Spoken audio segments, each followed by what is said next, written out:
All right, Shabbat Shalom, Israel. Welcome back to Sabbath class, and we're going to be going over, picking up where we stopped last week on the last Shabbat. It's good to see everybody in person. I hope you're doing well. Hope your families are doing well.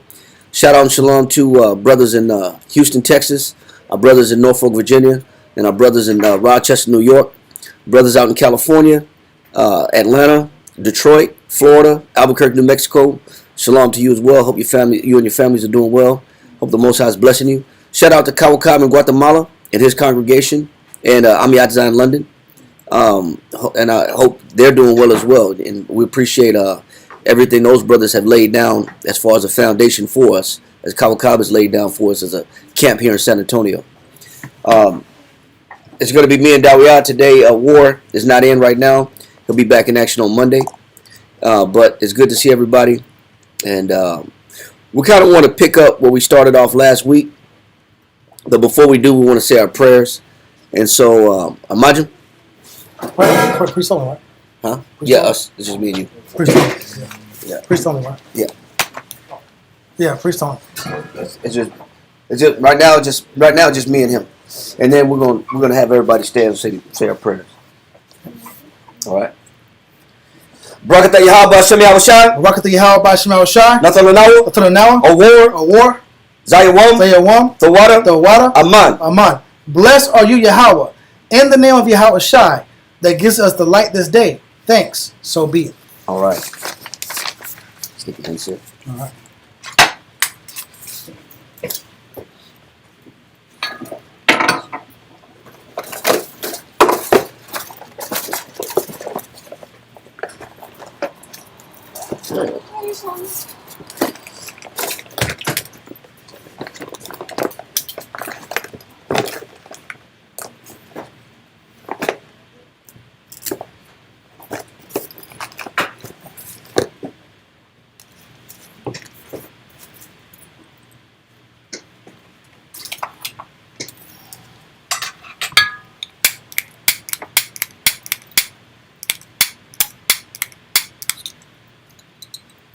I got you. There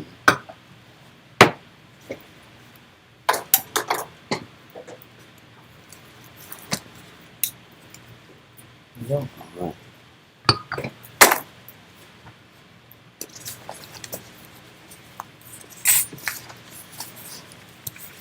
Barakatah Yahweh Hashem Yahushai. Barakatah Yahweh Hashem Yahushai. Natalanawa. Rayach. Nayakaka.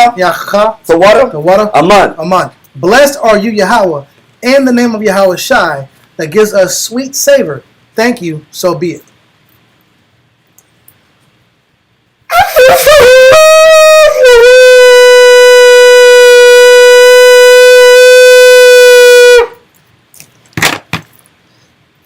Amajim, we're praying in Jerusalem. Stand and face Jerusalem. All right, stand and face Jerusalem. Barakatah Yahweh Hashem Yahushai. Barakatah Yahweh Hashem Yahushai. Hahawa'ah. Natalanawa. Hashabbat. Bashalom. Tawada. Aman. Blessed are you, Yahweh, in the name of Yahweh Shai, that gives us the Sabbath in peace. Thank you, so be it. All right. Psalms 121 in Hebrew and in English. Aynasha. Ayanyamya. Paharyam. Ma'aya. Yabuwa'ah. Isaiah. Yabuwa'ah. Ma. Yahweh. Sha'aisha. Shamawan. Wa'arataza. La'ah. Yanatan. Lamawat. Regalia. Yala'ah. Nawam. Shashamarya. Hana.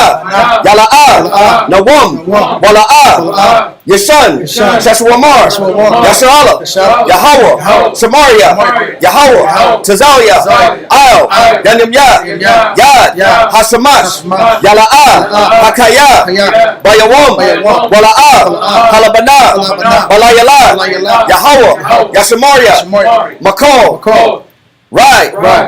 Yashamar, Napasha, Yahweh, Yashamar, Hawalakia, Wabu'aya, Ma'aita, Wa'ai, Awalom. Come on. Okay. Psalms 121 in English. I will lift up my eyes into the hills, from whence cometh my help. My help cometh from the Lord, which made heaven and earth. He will not suffer thy foot to be moved. He that keepeth thee will not slumber. Behold, he that keepeth Israel shall neither slumber nor sleep.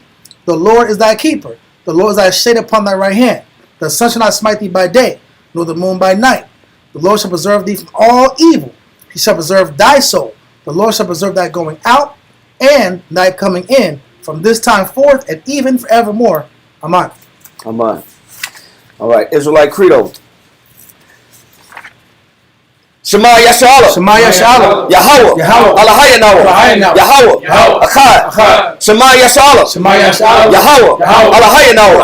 Yahweh. Akkad. Shema Yashala. Shema Yashala. Yahweh. Alahaya Nawa. Yahweh. Akkad. Hear Israel, Yahweh our power. Yahweh is one. All right, the Lord's Prayer in Hebrew and in English.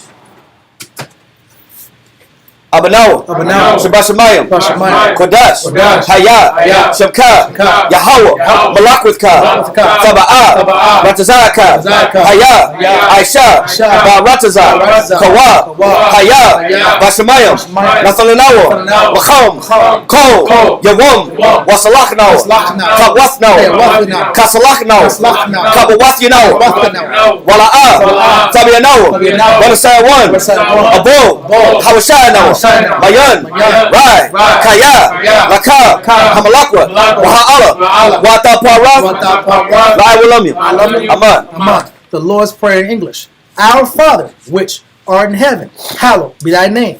Thy kingdom come, thy will be done, on earth as it is in heaven.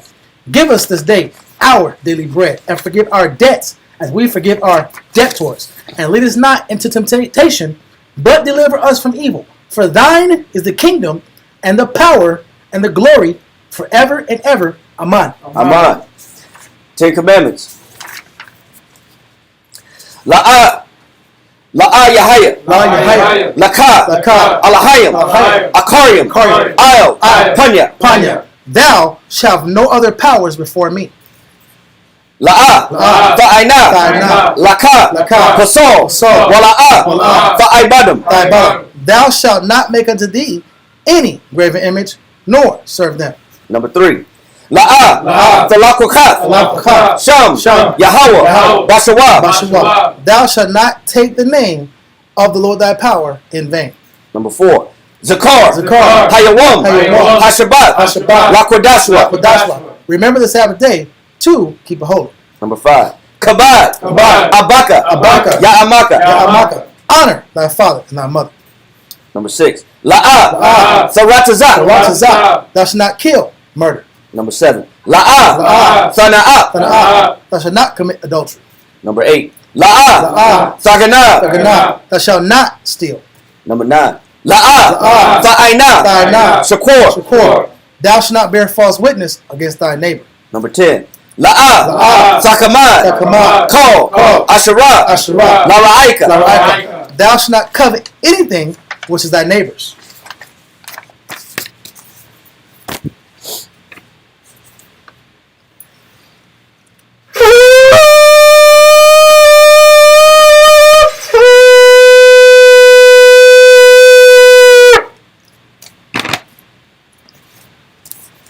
Barakatah Yahweh Hashem Yahushua.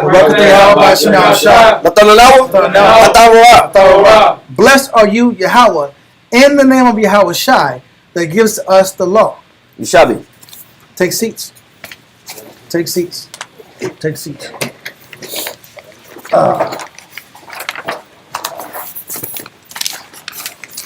All right. So coming off of last week, we're gonna kind of rebound where we were and the situation that Israel has gotten into, and we watched a massive enemy come upon us, and in the form of Antiochus. But when we look at it, why would the Most High send forth this type of enemy upon the children of Israel? We have to look at our responsibility and ask ourselves, are we accountable for the things that happen to us? How did we get in this scenario? Yes. And this is technically, quote unquote, the Israelite 9/11, so to speak. Yeah. It was a major collapse in our nation.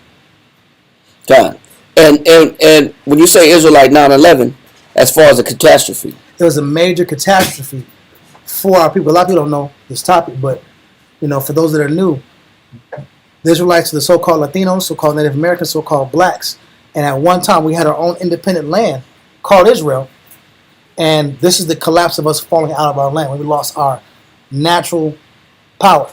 Right, and so what we have to look at is what is the origin of a lot of our situations, both individually and as a nation.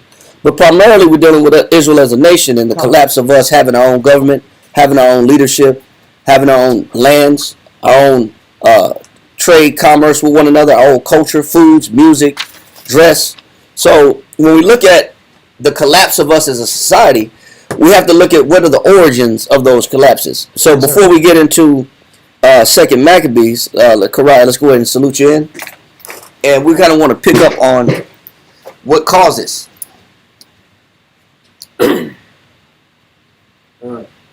Karaya, Shah Shabbatah, Bana Shah, Banya Shala. Karai, Shah Sabatah, Bana Shah, Banya Shala, Amajum, Brock, Yahweh Shem Yahshabakata, Yahweh Shem Yahshabakatam. Yahshabakata, Shabi. All right, so Karai, let's go ahead and get started. We kind of want to, I don't want to duplicate last week's class, but kind of want to look at from a perspective of accountability. How do we get in this situation? How do any of us get in situations that are dire straits and pitfalls, and how to come out of it as well? But let's go to Proverbs first, and let's go to chapter 16 in the book of Proverbs, chapter 16, and we're going to go to verse 5. We're going to start at verse 5. Proverbs chapter 16 and verse 5. What page? That's page 470. Page 470. Page 470. Black book.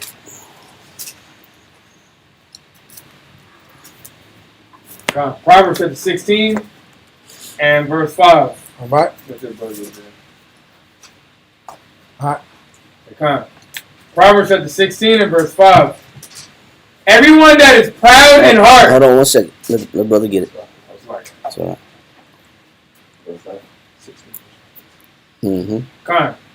Proverbs chapter 16 and verse 5. Everyone that is proud in heart. So one thing we find out is that when you look at the origin of our fall, individually or as a nation, and why the Most High would bring such a formidable enemy to the children of Israel, when we were at peace under Onias the high priest, why would the Most High do this? He said, "Everyone that is proud." Read. It says, "Everyone that is proud in heart is an abomination to the Most High." So anybody that has an unduly high opinion of oneself is an abomination to the Lord. That's a filthy, filthy, wicked thing to the Most High, to have pride or arrogancy or have an undue exaltation of oneself. Read on. It says, "Though hand join in hand." It says, "Though hand join in hand." Go ahead. "He shall not be unpunished." So the pride is I can connect myself with individuals and there's no repercussions. Yep. I can do things with other people, and I can do things that other people do that's not meant for me to do, and I don't have to worry about a repercussion. Well, what would cause me to kind of indulge in things that were not meant for us as a nation to indulge in? It's pride. So he says, though hand join in hand, and we connect ourselves with individuals that the Most High said that we should be an example to. We're supposed to be an example to the nations. He says they shall not be what? Unpunished. Read on. By mercy and truth. It says by mercy and truth. Read on. Iniquity. Go ahead. Is purged. He says if we would have as a nation of people maintain mercy with one another and maintain truth with one another, we would have not found ourselves in this situation at where we have this enemy ransacking our citadel and ransacking our temple and our sanctuary. He says, but by mercy and truth, read. Iniquity is purged. It says that's how you keep a sanctuary clean. That's how you keep a nation clean. That's how you keep people clean. You got to keep showing mercy and truth. But what was the state of our nation at this time that Antiochus was coming upon us? Hold this, and let's go. Thawam, if you can get 2 Maccabees chapter 4, and we're going to read verse 34 and 35. God.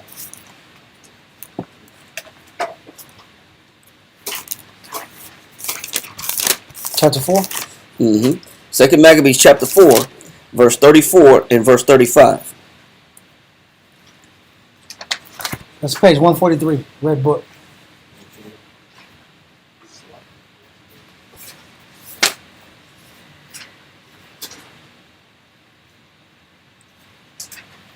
All right. We got 2 Maccabees chapter 4, verse 34 and 35. All right. Second Maccabees chapter 4 and verse 34. Wherefore Menelaus, taking Andronicus apart, prayed him to get Onias in his hand. So this is a brother plotting against who? Another brother. These are brothers.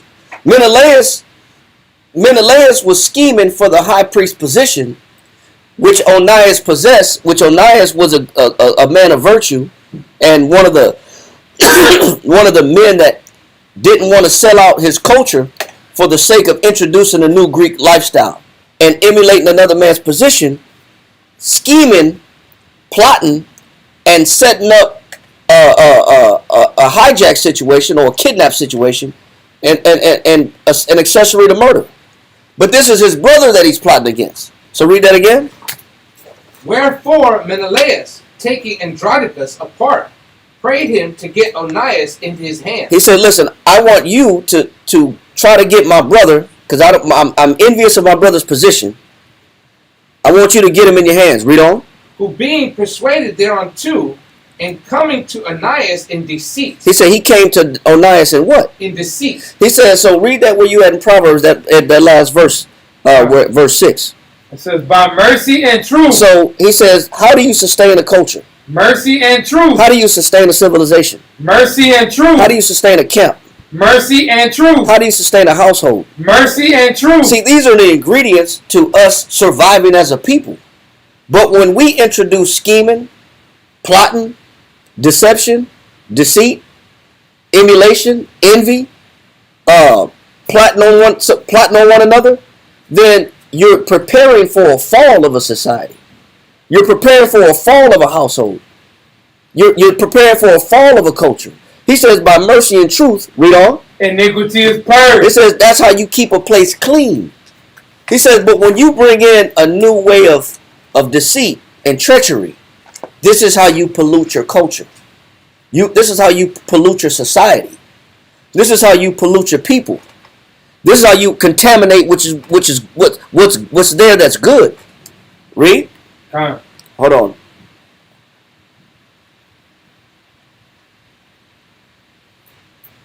Okay, I can't get that. Scripture real quick. Okay. What you going? Psalms 50 and verse 16.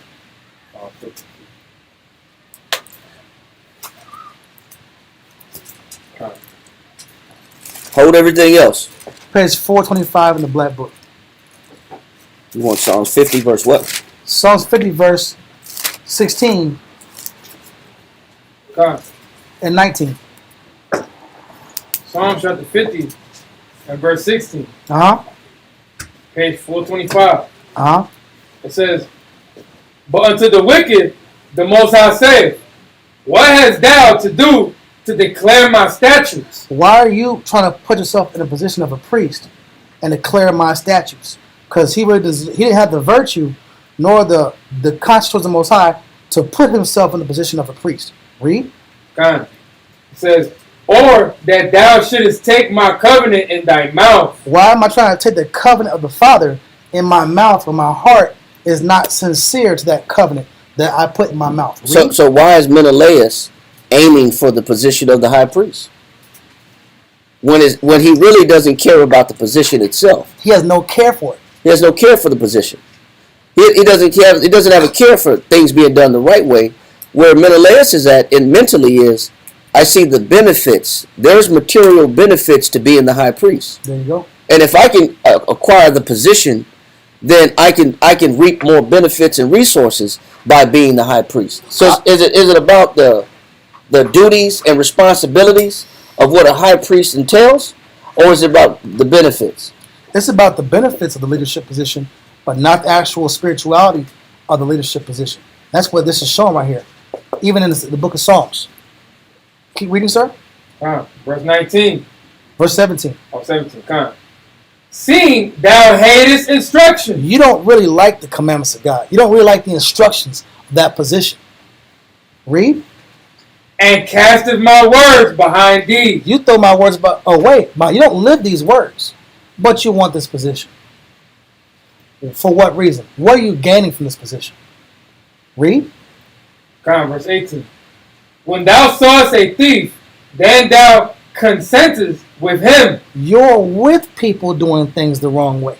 If a person's benefiting, even though he's twisting morality and twisting the right way of doing things, I'm okay with that.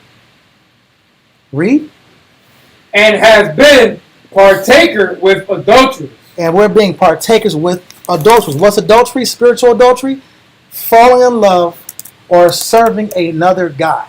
If Israel is the bride of the Most High, our nation is the Most High's bride according to Scripture, then driving our nation to another God is adultery. Read. Thou givest thy mouth to evil. Thou givest thy what? Thy mouth to evil. You don't say what you mean. You talk with the double tongue. You don't say the truth. Read. And thy tongue frameth deceit. And so you organize conversations in your head. You premeditate conversations to deceive people to get what you want. You're slippery with your words and your tongue. Read. Verse 20.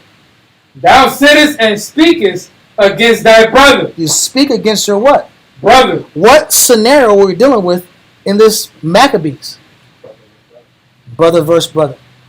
Which is the pollution of a culture. Because of position.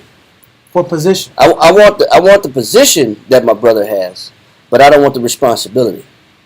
I want the benefits that come with the position, but I don't care about the discipline and the instructions of what it takes and the care that it takes to be accountable for my actions and be responsible for my actions. Read on.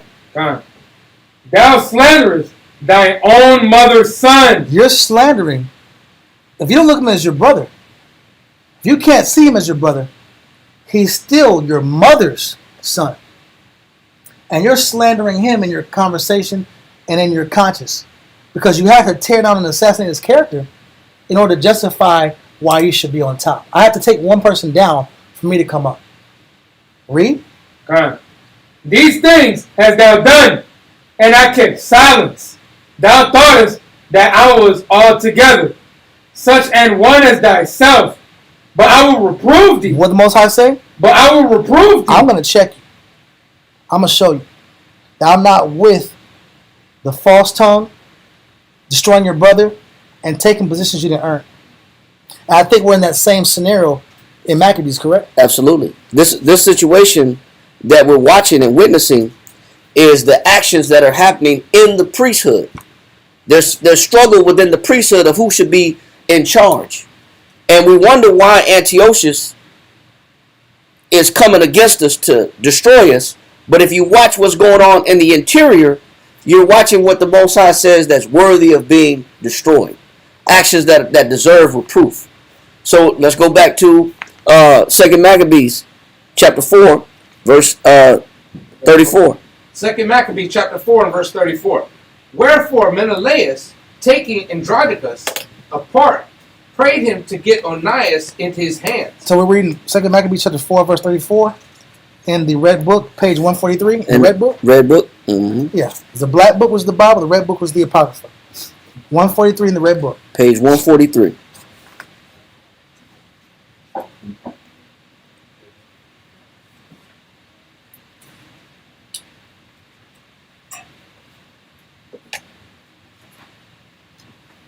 Kind of keep a bookmark there too. We're going to be coming right back to those chapters.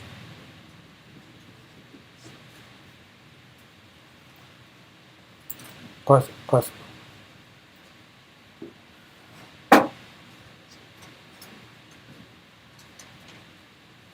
All right. Read that. 2 Maccabees chapter 4 and verse 34. Wherefore Menelaus, taking Andronicus apart, prayed him to get Onias into his hands, who being persuaded thereunto and coming to Onias in deceit. He said he came to Onias in what? Deceit. Go ahead. But this was plotted by Onias' own brother Menelaus. So he hired this guy to come and lure him out of his position. Read. Gave him his right hand with oaths. He said, I promise you, I swear that I just want to have a conversation with you. I swear that I just want to talk to you. Let's just have a meeting. Let's just have a conversation. We're just going to sit down and chop it up together. We're going to talk together. You're going to chop it up and talk. Yeah. We're going to rap together. Read. And though he were suspected by him. So even Onias didn't really trust this guy. Why are you trying to pull me out the temple? Why are you trying to pull me away from my business? Read. Yet persuaded he him to come forth out of the sanctuary. Go ahead. Whom forthwith he shut up, without regard of justice. When it says he shut up, that means he silenced him. When you silence somebody in this fashion, that means he put Onias to death. He pulled him out of the sanctuary and he killed him. Under persuasion of his own brother Menelaus. So Onias was a good high priest that had to die by deception and by the hands of a plot that his brother created. Read on. He was a national hero. No, oh yeah, absolutely. Absolutely. Read. Verse 35. For the which cause not only the Jews, but many also of other nations took great indignation. It says, because Onias was such a virtuous man, even the other nations were upset that this righteous man had to die for no reason. Read. And were much grieved for the unjust murder of the man. So everybody felt the impact of a righteous man being shut up or being put to death. But what does that do to a society? Now let's go back to Proverbs chapter 3 and finish where you at in verse 6. I mean 16. 16 and 6. Proverbs chapter 16 verse 6, page 47. It says, everyone that is proud in heart is an abomination to the Most High. Go ahead. Though hand join in hand. It says, though hand join in hand. Read. He shall not be unpunished. So he says he should not be unpunished. Read on. By mercy and truth. He said by mercy and truth. Go ahead. Iniquity is purged. He says iniquity is what? Purged. So how do you keep a culture clean? Mercy and truth. You gotta have mercy amongst individuals, and you gotta be sincere and honest. If you allow deception and irrationality into a camp society, into a church, into a structure, into a nation, then this is the dissolution of that nation. This is how you dissolve a culture. Yeah. Read. God. It says, and by the fear of the Most High. It says, and by the what? The fear of the Most High. Go ahead. Men depart from evil. So you got to have mercy. You got to have truth to sustain a congregation or a camp or a body or a nation.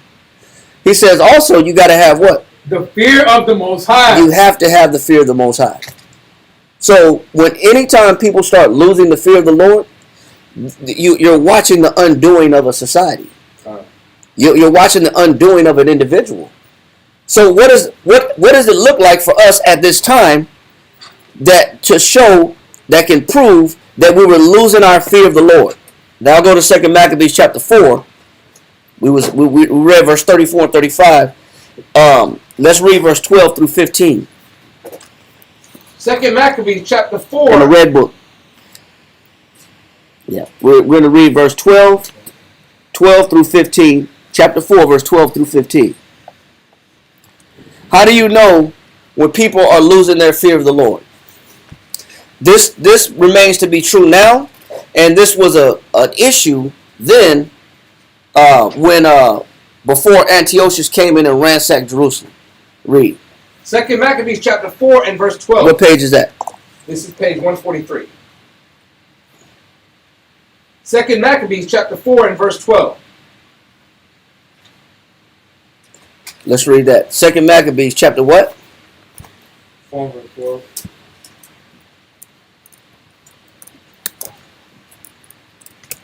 Second Maccabees chapter 4 and verse 12. For he built gladly a place of exercise under the tower itself, and brought the chief young men under his subjection. All right. So what was going on in Jerusalem? You know, we're in 2 Maccabees chapter 4 verse 12. He said, what's going on? For he built gladly a place of exercise under the tower itself, Go ahead. and brought the chief young men under his subjection, Go and ahead. made them wear a hat. So this was an undoing. This was a change of our culture. This was us changing our culture. The fear of the Lord is starting to diminish, but what's starting to become more priority? What the nations do. Wearing the nations' clothes. Going to the gymnasiums that the nations go to. I start doing more of what Jake does. I start becoming more Jake. Yeah. Well, when I become more Jake, the fear of the Lord is out the window. Because I start focusing in on the things that the world is doing. Hitting the gym up, wearing Greek attire, Greek clothing. Read on. Verse 13. Now such was the height of Greek fashion. It says, and around Jerusalem, there was a height of what? Greek fashion. He's saying Greek fashion had started to reach a climax. We wanted to indulge in Greek fashion. We wanted to wear the Versace's. We want to wear the Hilfigers. Yeah, we want to wear the Pradas. Same thing like you got high fashion today, Fendi, Gucci, Prada. We wanted to wear what the Greeks were producing back then. We wanted to sell our culture out. Yeah. And we want to get into another culture. Like the Asians, when they got rid of their robes and kimonos and put on suits and ties. It's a stripping of your culture. Like the Native Americans, when they were forced to cut their hair. When they cut their hair off and put them in Carlisle schools in Canada. Yep. Or put them in the Native American school where they were murdering, killing, and abusing them on the regular. Or like Judah when they came off the slave ship, off the boat, and you had to no longer speak Hebrew. And no longer go by your Hebrew name. You had to get a new slave name and shave your head. And like now where men, if you want to status in society, you have to give up your masculine code.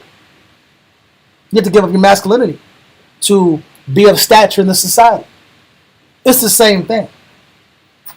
The hairstyles, the fashion styles, everything starts to change. There's starting to be an undoing of our culture. That's how you know that people are losing the fear of the Lord. You start to see physical changes. You start to see exterior changes. You start to see them morph into something else that's not the scriptures. Yes, sir. It's the equivalent. Make this point. Yeah. It's the equivalent of your wife goes to work without a ring on. Yeah. She had a wedding band on, and now she's going to work without a wedding band on. Well, What is she trying to say? what do you mean? What is this about? I just don't. It just started to bother my hand. Yeah. What does that mean? What are you saying? I'm going to the gym without a ring on now. What are you saying? The weights out.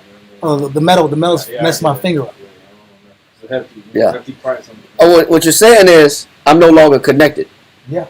And that's what we started introducing in this time frame. We started putting on the Greek culture. It says that we were at the height of Greek fashion. Read on. Oh no, you want to say something? Like, I'm sorry. On your point, about the brands that you were talking about and everything. These owners, they don't even have good intention for our people anyway. They don't even want us wearing their stuff, but we still, we still spend all this money, especially our people. We spend lots of money on these brands out, and they still don't even accept us as people. And you know what? And we want to be like them. Yeah. Yeah. We envy the nations. Yep. Because they control what we perceive as high fashion. But we have no anchor to our culture. Nothing anchors us to our culture. But when you start seeing us start to look more like Greeks, then you can see the fear of the Lord starting to go away. Yeah. There start to be an evolution, a change in how we look.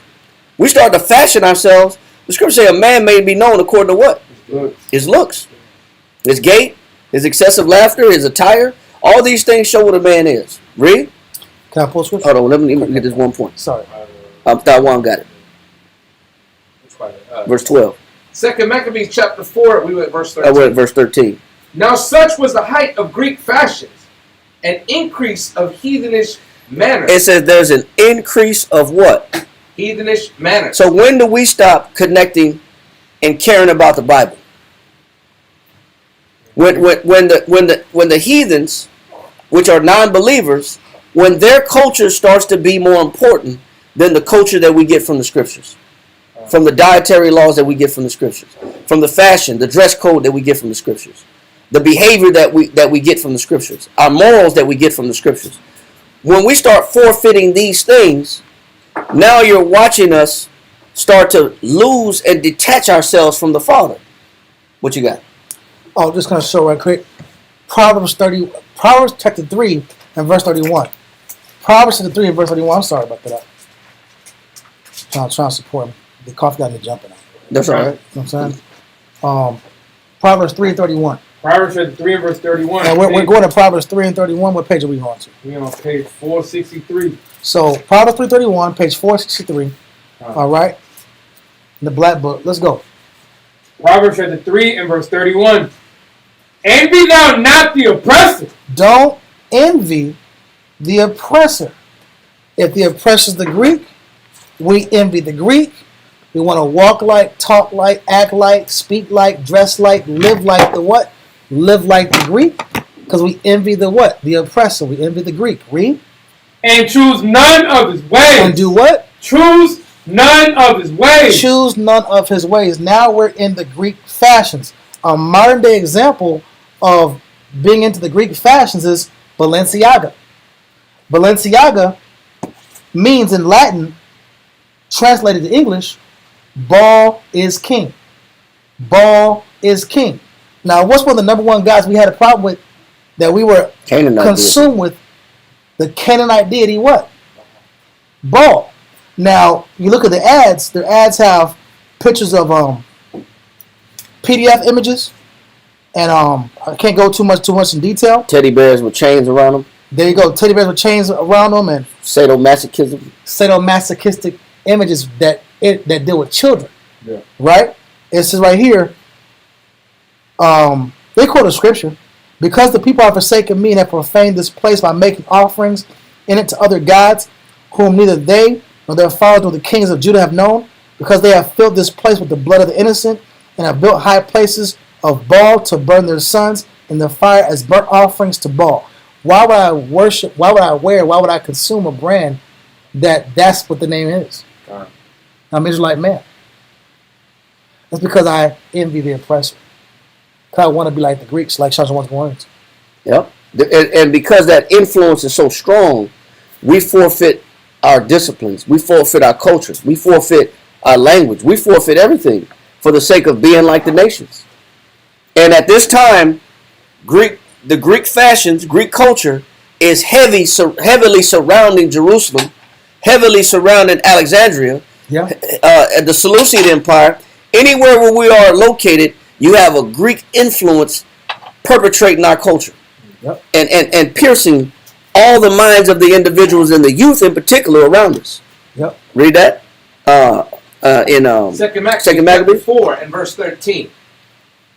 Now such was the height of Greek fashions, an increase of heathenish mannerisms. It says an increase of heathenistic mannerisms. So when there's an increase of heathenistic mannerisms, when our manners start to be like the nations, the fear of the Lord is out the window. Something has to give. There's always a give and a take. There's always an exchange. There's always a trade-off. So if I'm adopting more heathenistic ways, then the roots that I'm supposed to have with the Lord is forfeited. It's out the door. Read on. Through the exceeding profaneness of Jason. It says, and Jason is the one, which is Onias and Menelaus' older brother. He's the one that introduced this type of influence amongst us. Read on. That ungodly wretch and no high priest. It says he was a high priest, but the Bible don't recognize him as a real high priest because his position was only for the sake of accentuating himself and accessorizing himself and elevating himself and reaping the benefits of tax dollars and false promises in exchange for giving us up to a Greek way of living. Changing the name of Jerusalem to Antiochus. Changing names. Changing his own name to Jason when he was Onias. So it just shows you that when we forfeit our culture and what the Most High gives us out of the Scriptures, this is the beginning of our detachment from Him. Yes. By entertaining other nations. So when you say, well, what's wrong with wearing these clothes? Well, what's wrong with hanging out with these people? Well, what's wrong with eating this food? Well, what's wrong with it is you're going to detach from the principles and the ideals that the Most High has established when you do adopt this culture and this way of life. Christ said, no man can serve what? Two masters. Two masters. You can't serve two masters. Read on. Verse 14. That the priests had no courage to serve anymore at the altar. So what happens when the Gentile way of living is dominant? The fear of the Lord is out the window. This is how you know that people are losing their fear of the Lord, is when the outside influence is stronger than the Bible. That's a problem. This is how you know it's a problem. That's like when you're a parent and you send your children to school and you train them a certain way. Or you buy them a certain some clothes to wear, but they come home in different clothes. Yeah, that's crazy. Like, where you get this from? Where you get this from? Who told you? Who bought you this? I never bought you this. I bought it for my friend. Yeah, this is what we're wearing. Well, I never bought you no spaghetti straps. I did not get you no spaghetti straps. You were 13 years old. But this is how you know that there's an undoing of culture. But that undoing mostly is a detachment from the Lord. People are losing their fear of the Lord. The more Greco-Roman, the more Edomite, the more Gentile we start to look.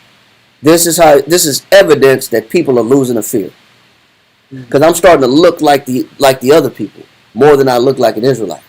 Yes, sir. It makes sense why you brought up about how this is how people go left, because we get so ashamed of our own culture, right? And this is when we start envying the oppressor. Like the last thing we just put up, it makes sense why we'll go left, because now we're just being ashamed of who we are. We want to be this new character, right? Right. And now knowing that it's not good for us. It makes sense. Right, absolutely.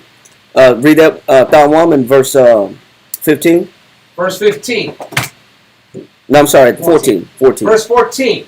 That the priests had no courage to serve anymore at the altar. So priests didn't want to preach no more. Wow. Priests didn't want to preach. You were raised like this. Yeah. A priest is a minister. A minister is a servant. Yeah. They didn't want to serve no more. This is how you know that people are losing their fear of the Lord. I don't want to serve anymore. I want to stop serving. I don't want to serve. I just want to gain, and I want to look like the people around me. I want to have what they have. I want to wear what they wear. I want to eat what they eat. I want to adopt their culture. I want to look like them. This is when you're forfeiting what the Most High said you should look like and be like as a man or woman, as a virtuous man or woman. And your culture is your future. Absolutely. Your culture is your future. That's Malcolm It's X what said. you have to pass down. Yeah, Malcolm is one of the last things Malcolm X said, but it's a true statement that your culture is your future. Because when your culture changes, your future changes. How you operate, you're going to pass down to who? Children. The children. Who's the future? The children. Yeah. You pass out some piss poor manners to your children, then what do they become? They pass down those same piss poor manners to their children. And over time, it ends up polluting the next generation. Yep. And this is evidence, and this is a sign that people are losing their fear of the Lord, is when they stop wanting to do the work. But before they stop wanting to do the work, they stop even dressing like, looking like, behaving like Israelite individuals. For us, we know that when a brother shave his beard off, So, and he goes clean shaven, and his clothes get a little tighter, yep, it's gone, bro. he wearing skinny women, he wearing women's skinny jeans. We know, like, okay, this brother's out of there. that influence is weighing heavy on him. Yeah. That outside influence is heavy on him. He's got low-rise pants. You got low. You can see his Yeah, hip bones. you can see his hip bones because he wearing low-rise jeans that he bought from the women's section.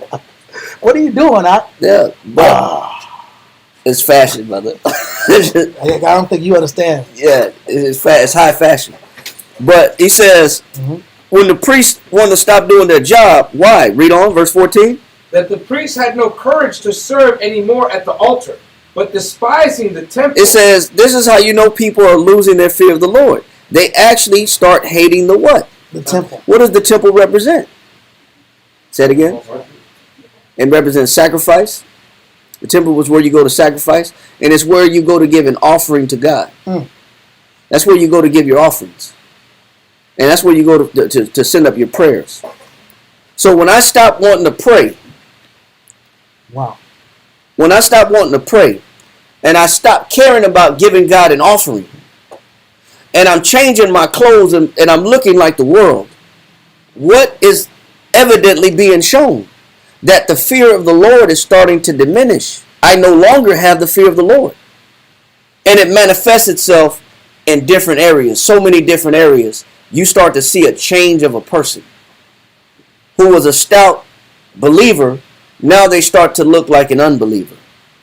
Something has influenced them to become an unbeliever. Something has petitioned them to say, this is what I'm doing for the Lord is not that important than what the world has to offer me. So he says, the priests didn't want to serve it. They didn't want to serve. People started hating the what? But despising the temple and neglecting the sacrifice. They started doing what? Neglecting the sacrifice. I don't even pay tithes anymore. I don't pay tithes. I don't care about sin offerings. I don't care about forgiveness. Just let me be me. I don't care about the things that are important to the Most High. I don't care about brotherhood. I don't care about putting myself last. I don't care about consideration. I don't care about long suffering. I don't care about meekness. These are all the signs where you start to see, man, hey, somebody's losing the fear of the Lord.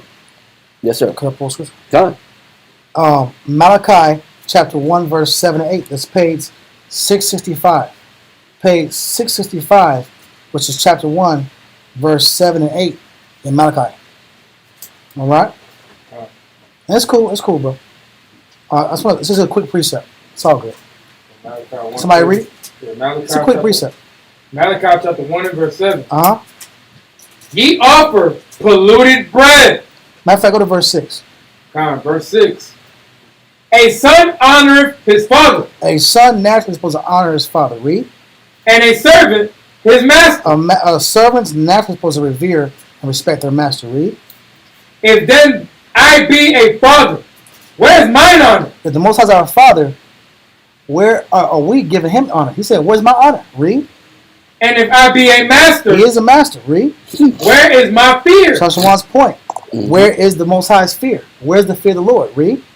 Saith the Lord of hosts unto you, O priests that despise my name. Priests that despise his name, meaning his service, his work, his reputation. Read. And ye say, wherein have we despised thy name? What do you mean I despise you? What are you talking about? I'm doing the same thing every day. What are you talking about? It's going to explain. Verse 7. Ye offer polluted bread upon my altar. We offer polluted bread upon his what? Altar. The caliber of sacrifice has diminished. The caliber of prayer has diminished. The caliber of service has diminished. The caliber of focus has diminished. The caliber of care has diminished. That bread has become polluted. Read. And ye say, wherein have we polluted thee? What are you talking about, bro? Read. And that ye say, the table of the Most High is contemptible. Meaning, I'm getting sick of this. I'm getting sick of serving the Most High. I'm getting sick of serving my husband. I'm getting sick of submitting to my elder. I'm getting sick of following. I'm getting sick of putting myself last. Having to be accountable. I'm getting sick of having to be accountable. Read. And if ye offer the blind for sacrifice. Now we're giving lower level sacrifices. Instead of giving the best of what I have, I give mid to low grade of what I have to the Father. Read.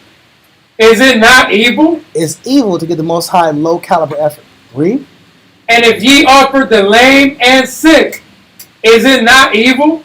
Read on. Offer it now unto thy governor. Will he be pleased with thee? Your boss, your job don't even accept this kind of effort. But you're going to take this effort home? You know people in school, your school teacher won't accept this kind of effort. But you're going to bring this effort to your household or to the Most High's household? It's just showing the same concept. We despise the Most High. It shows us how much we care about the Lord based upon our level of output and the quality of the output. Come. Because if you ask us to do something that we want to do, we'll give effort, time, energy, resources. We'll sacrifice whatever it takes to get something that we want. We'll go on different missions and expeditions. We'll go cross town. We'll make runs here and there. We'll do all kind of things when it comes to doing what I want to do. Do it all. Yeah, we got all strength and all energy to satisfy the flesh when it comes to getting what we want. Yep. But when it comes to sacrificing to the Lord, we give the Lord little. We don't even read the Bible. This is how you know somebody's losing their fear of the Lord. Yes, sir. What you were saying basically is your sacrifices or the kind of caliber. The quality of their The sacrifice. quality of the sacrifices depends on the kind of benefit that you're going to get out of it. Okay, if I'm getting this kind of benefit, I'm going to quantify that kind of sacrifice to get that right there. And it shows how connected you are to the Father Yeah. by the quality of your sacrifices. So the Most High knows, okay, you really do care about me because look at the effort that you take to put into getting to know me. In order for us to stay connected, look at the effort that you put into making sure that me and you are in the same mind frame, versus putting a lax effort, a lackadaisical effort, and expecting the Most High to say, "Here, take that." The Most High know we give him crumbs when it comes to effort, but we expect him to take that and receive that. Me and Dowie always said this when I first came to the camp. People want gold membership benefits, but we put 1040 worth. We Absolutely, said that from the very beginning when I first came to they do. It's the truth. People expect this magnificent outcome from the Lord, but the Most High is like, "Look at what you give me." I don't respect that. But this is how you know that people are losing their fear of the Lord. It's evidence. This is the beginning of Antiochus coming in to destroying us as a sanctuary and a people. But you see what's building up to this point is the fact that we stopped really caring about the Lord. Read on. And where you at in Maccabees? 2 Maccabees chapter 4 and verse 14. That the priests had no courage to serve any more at the altar, but despising the temple and neglecting the sacrifices, hastened to be partakers of the unlawful allowance. It says we were hastened to be partakers of the unlawful allowance. What does that mean? When it says we were hastened, that means we quickly wanted to indulge in what the nations were doing. We quickly wanted to be like the nations. It wasn't even like we were fighting or struggling to stay Jews, to stay Israelites. We wanted to be like the Greeks really bad. Read. And hasten to be partakers of the unlawful allowance in the place of exercise, after the game of discus called them forth. It says after the game of what? Discus. So after the game, which we still participate with today, the discus is one of the Olympic games where you throw the little disc object and you see how far you can go. But there was always a festival involving the discus. Festival. Yeah, it was a festival. So was it just a sport? We're gonna get into it. Okay. There's always more to just throwing the discus and entertaining, sports and entertainment. And we're gonna get into it. But this was the mentality that was prevalent and present right before Antiochus came in and destroyed us. We had already started diminishing. We stopped wanting to give our sacrifices to the Lord. We stopped wanting to pray. We stopped wanting to fast. We stopped wanting to do the things that keeps us connected to the Father. And we were inviting in a new way of living. Read. Not setting by the honors of their fathers. It says not sticking to the what? Honors of their fathers. We didn't want to stick to the things that made our forefathers respectable in the eyes of the Lord. We didn't want to stick to what our forefathers stuck to that made them faithful. We didn't want to attribute the same level of discipline, the same level of commitment to the Lord. This is all the build-up to Antiochus coming. This is the mind frame. This is the prevailing mind frame and attitude that's surrounding Jerusalem and Judea and the Seleucid Empire that had us in captivity. This is the mind frame. We wanted to be more like them more than be like us. Finish that. but liking the glory of the Grecians best of all. It says we like the glory of the who? Grecians best of all. We wanted to be like the Greeks in every way. We wanted their skills. We wanted their fashion. We wanted their mercantile products. Yeah. We wanted their clothes. We wanted their education system. We wanted their schools. We wanted their diet. We wanted all these things from the Greeks. And we chose that in preference over being Jews. We wanted that life more than being Israelites. Our natural culture. God. So now go back to Proverbs chapter 16, verse 7.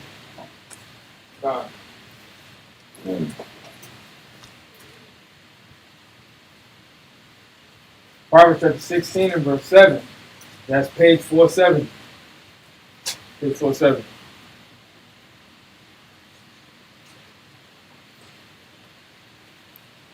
Proverbs chapter 16, verse 7. Proverbs chapter 16 and verse 7. It says, when a man's ways please the Most High, he maketh even his enemies. It says, so if we decide to please the Most High, he says he maketh what? His enemies. Go ahead. To be at peace with him. Where will we be at if we decide to put the Most High first? Peace. Would the police be a problem? Lie. Would the judge be a problem? Lie. Would the bailiff or magistrate be a problem? Lie. Will I have a need for a parole officer? Lie. Will I have a need to go and be summoned to court? Lie. Will I have to pay fines and tickets? Lie. Do I have to worry about jail? Lie. Do I got to worry about all these things that I have to worry about if I make the Most High my priority? All these things disappear. He says, read it again. When a man's ways please the Most High, go ahead. He maketh even his enemies to be at peace with him. So if the Most High is priority, then everything around me will be at peace. Everything around me will be tranquil.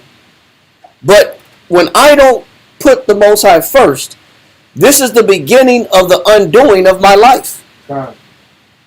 This is when my life starts to go downhill because I didn't put the Lord first. I don't put the Most High first. And if I decide to, then I have protection. Then I have stability. He says, when a man's ways please the Lord, he maketh even his enemies be at peace with him. Think about this. The enemies are the worst case scenario. So what about everything pertaining in between me and my enemies? That means my friends will be at peace with me. My family will be at peace with me. My relatives will be at peace with me. My neighbors will be at peace with me. And even if I have a problem with the guy across the street, that guy will be at peace with me too. That means everybody around me will be at peace with me. Even the people that don't like me. This is the benefits of what happens when you put the Most High first. This is the way it should be. But let's go to 2 Maccabees chapter 5 in the red book. 2 Maccabees chapter 5 in the red book. And we're going to start at verse 18.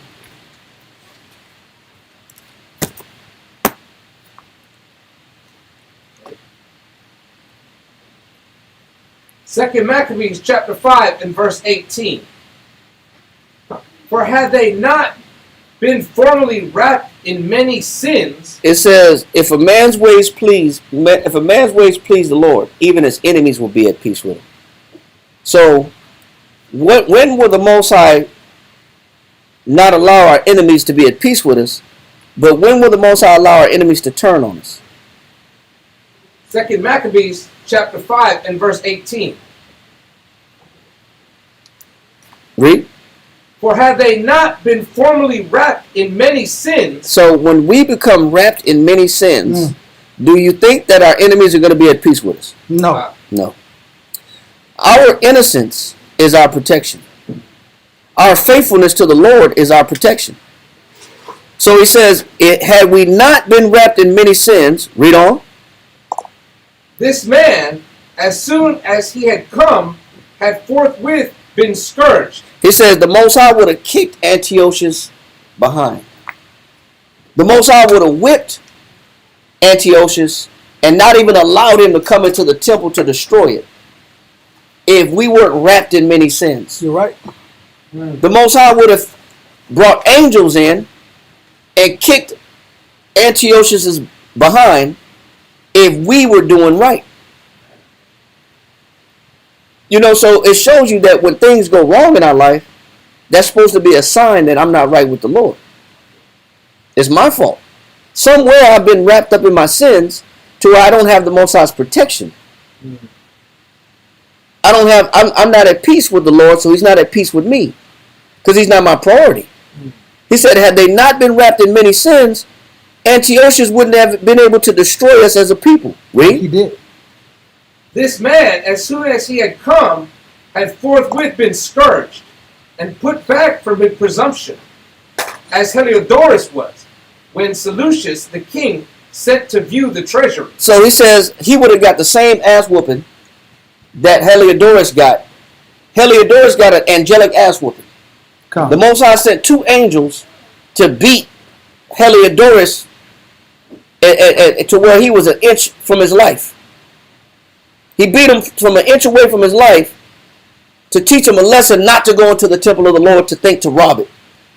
He says, if we weren't wrapped in our sins, the Most High would have did the same thing to Antiochus. He would have defended us. He would have defended us.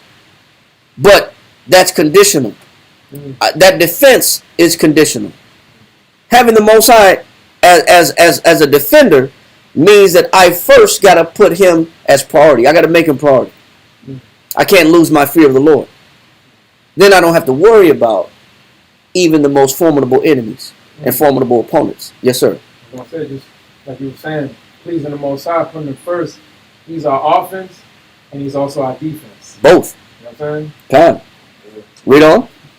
Verse 19. Nevertheless, the Most High did not choose the people for the place's sake, but the place for the people's sake. So the Most High, he's saying is that the Most High put us in Jerusalem because it wasn't about the place, it was about our benefit, our safety, our security. The Most High was thinking about us first. We're always priority in the eyes of the Most High. The question is, how come he's not priority in our eyes? And so when that happens, the Most High doesn't defend us.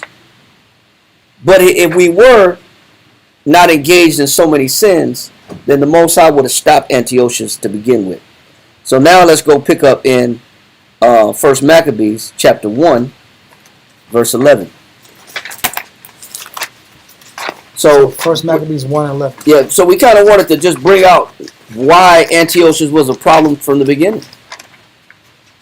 Why were the Greeks pressing upon us to destroy us from the beginning? Page 114. What led up to the fall of Jerusalem, or the ransacking of Jerusalem? First Maccabees chapter 1, verse 11.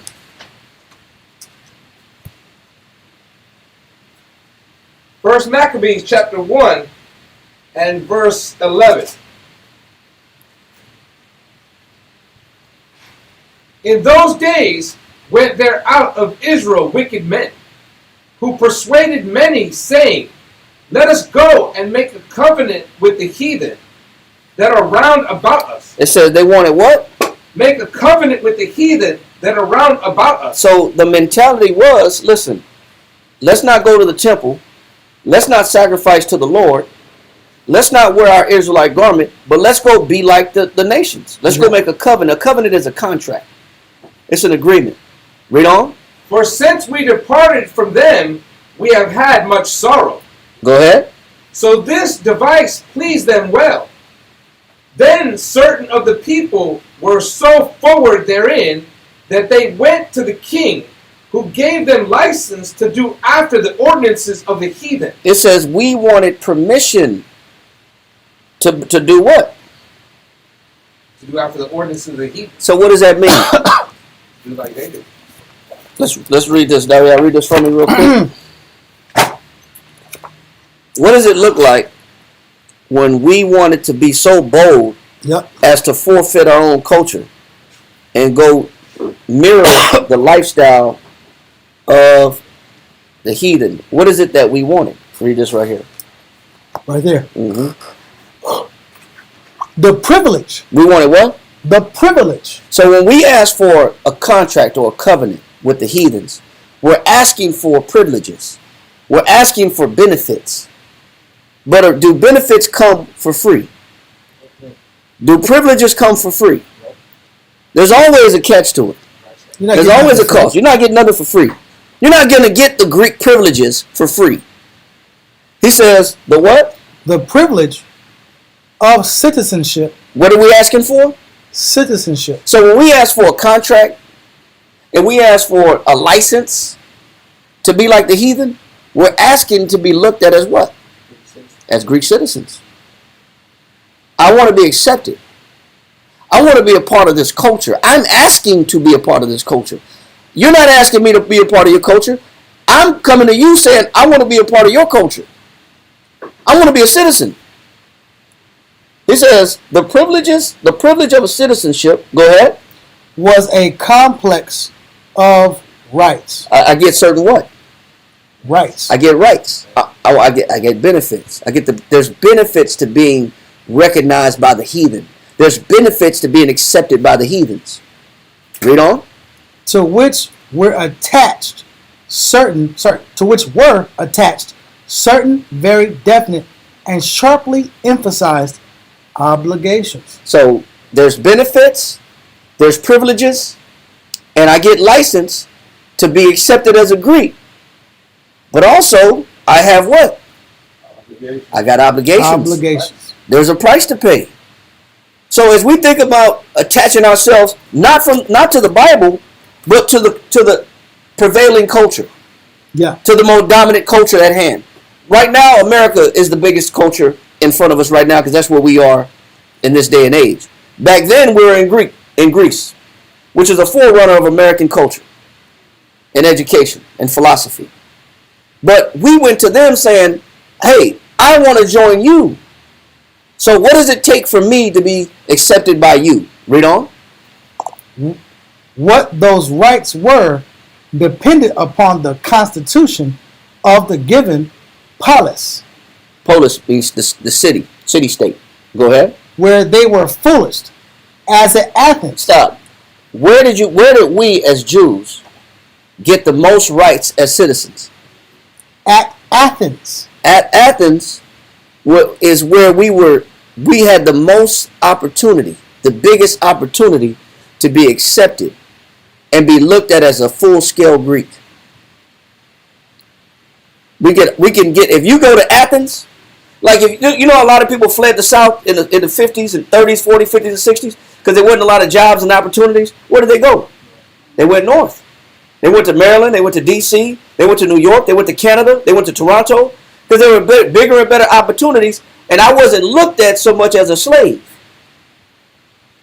So because I'm not looked so much as a slave, I'm getting the hell out of here, and I'm going where I can be accepted as a citizen. I can be looked at as a human. I don't want to be looked at as a slave. So I want to be accepted, and I want to enjoy and reap the benefits of better opportunities. I got to get out the South.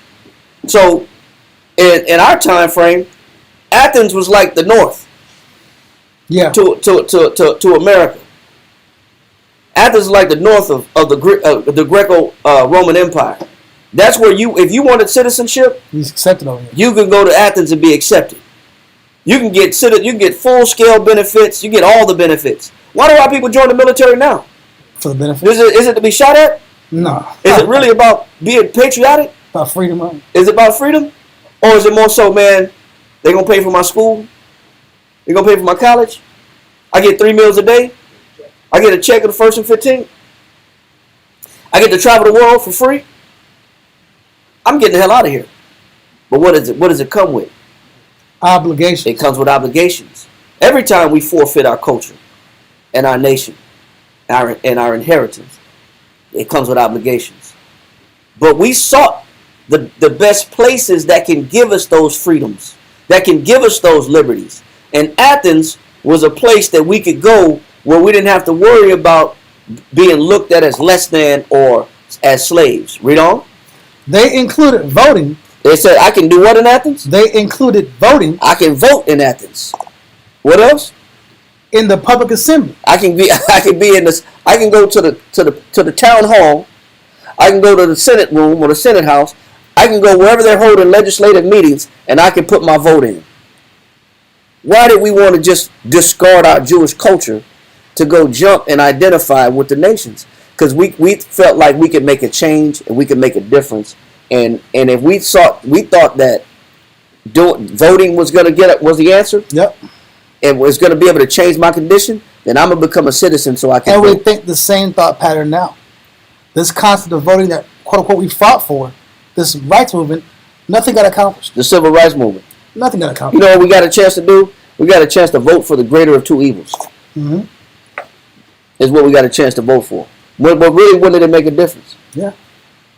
He said we wanted these things. We sought these things out. Go ahead. Well, this is what he says when we had Israelites that went to the Greeks and said, we want license to do these things. We want to make a covenant with you. They're asking for the citizenship and the benefits that come with it. And they're also willing to pay whatever it takes to be accepted by them. Read. It says the holding of public office. It says, I get to do what? The holding of public office. Instead of a slave, I get to be a judge. That's true. I get to have a rulership position. I get to be somebody here Yeah. versus be a simple servant here. Or just a believer in the Most High Christ. Exactly. I could change my status. Read. Service on the jury. I could do what? I can serve on the jury. I could be looked at as a what? I could be selected for jury duty. That made me feel like somebody. Yeah. Nowadays we run the hell away from jury Back then duty. they wanted to They wanted to sit in the jury and get jury duty. I could be a productive member of society. Exactly. This is what we wanted, and this is what we felt like gave us power. This is why we gave up the Most High, so we could sit in a voting booth, so we could sit on a jury stand and be selected. This is why we forfeited our culture. Yeah. Read. And a claim for certain personal. He says, I get a claim for certain personal what? For certain personal privileges. I get privileges, man.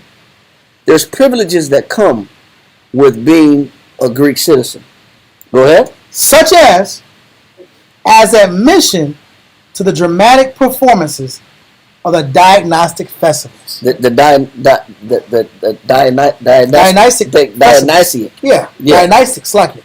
Dionysic festivals. So I get to go to the festival of Dionysus. Yes. Those festivals came in different forms. We're going to get into that in just a second. Those festivals had certain things that can happen at these festivals. Certain parties. Certain things were done at these festivals. We're going to get into it. But this is what we wanted versus being Israelites, being Jews, being responsible for the law, statutes, and commandments of the Most High.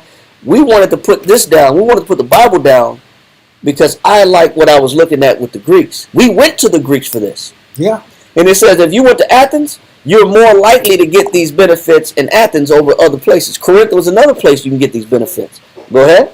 In other states, they were not quite so extensive. So in other city-states, I didn't get the real benefits like I got in Athens. Athens is the place you can be somebody. Corinth was a place you could be somebody. Athens was a place you could be somebody. Exactly. And Thebes was a place you could be somebody. And so all these... We're leaving Jerusalem. These are like hot spots. Yeah. Yeah. These are like, anything can happen. I could be anybody and I could be accepted in these come back and locations. stunt. Yeah. Oh, yeah, for sure. I could change my standard, my living standards. Go ahead. In other states, they were not so quite extensive. But the obligations were everywhere the same. But no matter where I went, in order to get the citizenship, to get those rights, to get those benefits and those privileges, I had to do what? I.e., payment of taxes. I still had to pay what? Taxes. You weren't getting away from paying taxes. What else? And military service. And you still had to do what? Military service. So what was the cost of getting these benefits? You gotta die for another nation. You gotta die. You gotta be a bullet sponge for the dominant culture. You gotta throw yourself in front of weapons. You gotta throw yourself in front of arrows and throw yourself in front of an army to get those benefits. Does that sound familiar? Mm-hmm. Do we still not to this day join and ask for these privileges to get these benefits. Because I want my college paid for. I want tuition paid for. I want to get my VA loan. I want to get some tax free if I'm 100% disabled. I can be tax. I don't have no property taxes if I'm 100% disabled. I can get free coffee at Starbucks or whatever. Yeah. I can get my Memorial Day. I get recognition. I get recognition. I get public recognition. I get looked at as a model citizen, like Taiwan said. Does that sound familiar? We have brothers that left the truth to go join the military. Then you have brothers that left the military to come join the truth. It's crazy. You know what I'm saying? But it just shows you what? It says the state was in the habit of remitting from time to time certain or all these taxes and other compulsory services, so that we may say that various grades of citizens and metrics generally existed. So he says that depending on how far you went up the chain of the ladder of this society, of that Greco-Roman society, it determined if you were able to get your taxes relieved. Just like today, if you're 100% disabled, you don't pay any property taxes. Can we see the correlation of how our people look at what's in front of us today as far as the options that we have? It's the same societal structure. Yeah. It's the same thing. It's the same thing. So also I want to get and if I go higher up in the this social ladder, give me this part right here. The Hellenizing. All right. The Hellenizing process affected the Jews even more. It says what? The Hellenizing process. But who wanted to be Hellenized? We did. Yeah. A lot of us stopped wanting to be who we are and wanted to be considered Greeks. We wanted that citizenship. We wanted that paperwork. Yep. We wanted those licenses. We wanted those tax breaks. The acceptance. We wanted that acceptance. And we wanted to look at as notable or as honorable members of society. Read. In Alexandria, the Jewish community had begun to show signs of the most active intellectual growth. And so what happens when you start looking like you're a philosopher, Look at you. or you're a teacher, or you're a scholar, You're a man of or you're information. a man of information, you're a man of intellect. So what happens when you intellectually you start to add and build on to yourself? What starts to change? Read. And the results of that growth, naturally enough, wore a Greek dress. They did what? Wore a Greek dress. So the higher you go up in society, the more that you put on the what? The persona. You get to go to the Met Gala. Yep. You get to go to the Met Gala, that black country singer, Shabuzi. I don't know. Shabuzi. Shabuzi. It's a whack name. You get to go to the Met Gala like Shabuzi Or Pharrell. or Pharrell, especially Pharrell. Or you can become head of Louis Vuitton design team. You get to be head of Louis Vuitton. You get to go to the Met Gala. You get to get acceptance, but you must wear the Greek dress. Yep. Hellenizing. The Greeks also are known as the Hellenes. So Hellenizing is the adoption of the Greek culture. That's what Hellenizing means. It's like when somebody comes from Japan and they had a kimono and they had their traditional dress code, and they come over in America and they stop speaking their Japanese language and they stop wearing their kimonos and they start wearing three-piece suits. They're being Americanized. Yeah. They stop eating their Japanese food and their Japanese music.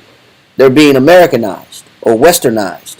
It's like what the West is doing to Africa by bringing homosexual policies into Africa. Trying to enforce them. And enforce them. They're trying to Westernize Africa. It's when you are putting your culture on somebody else. You're forcing your culture on somebody else. Injecting on people. Yes, you're injecting your culture on somebody else.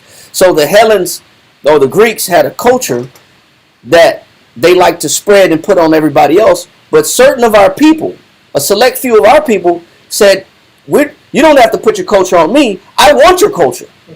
I'm dying for it. I want this. I'll be in your military. I'll join your military service. I'll sit on your jury duty boards. Just give me some benefits. There's some Native Americans that were the same way. I read the comment section. It's crazy, bro. The Native Americans said that what happened wasn't so bad. They said one of the South Native Americans said what happened wasn't so bad. Wow. They said the Native Americans said if they didn't take over America, we wouldn't have America today. That's one of the craziest things I think he's been westernized. I think it's been colonized. They say that Indians said that. They said that it was so many trees when the Pilgrims arrived that a squirrel could go from Connecticut to to Ohio without touching the ground. Wow, that's dense. How many trees is that? Wow, that's beautiful, bro. They said a squirrel could go that far. A squirrel could crawl about that's at least 700 miles without touching the ground. That's how dense the vegetation was here in America. And that's how plenteous the birds and the fowl and the food and the fish and the streams and the lakes. That's how plenteous all these things were. But he said that he would rather have the America now than to have his own civilization.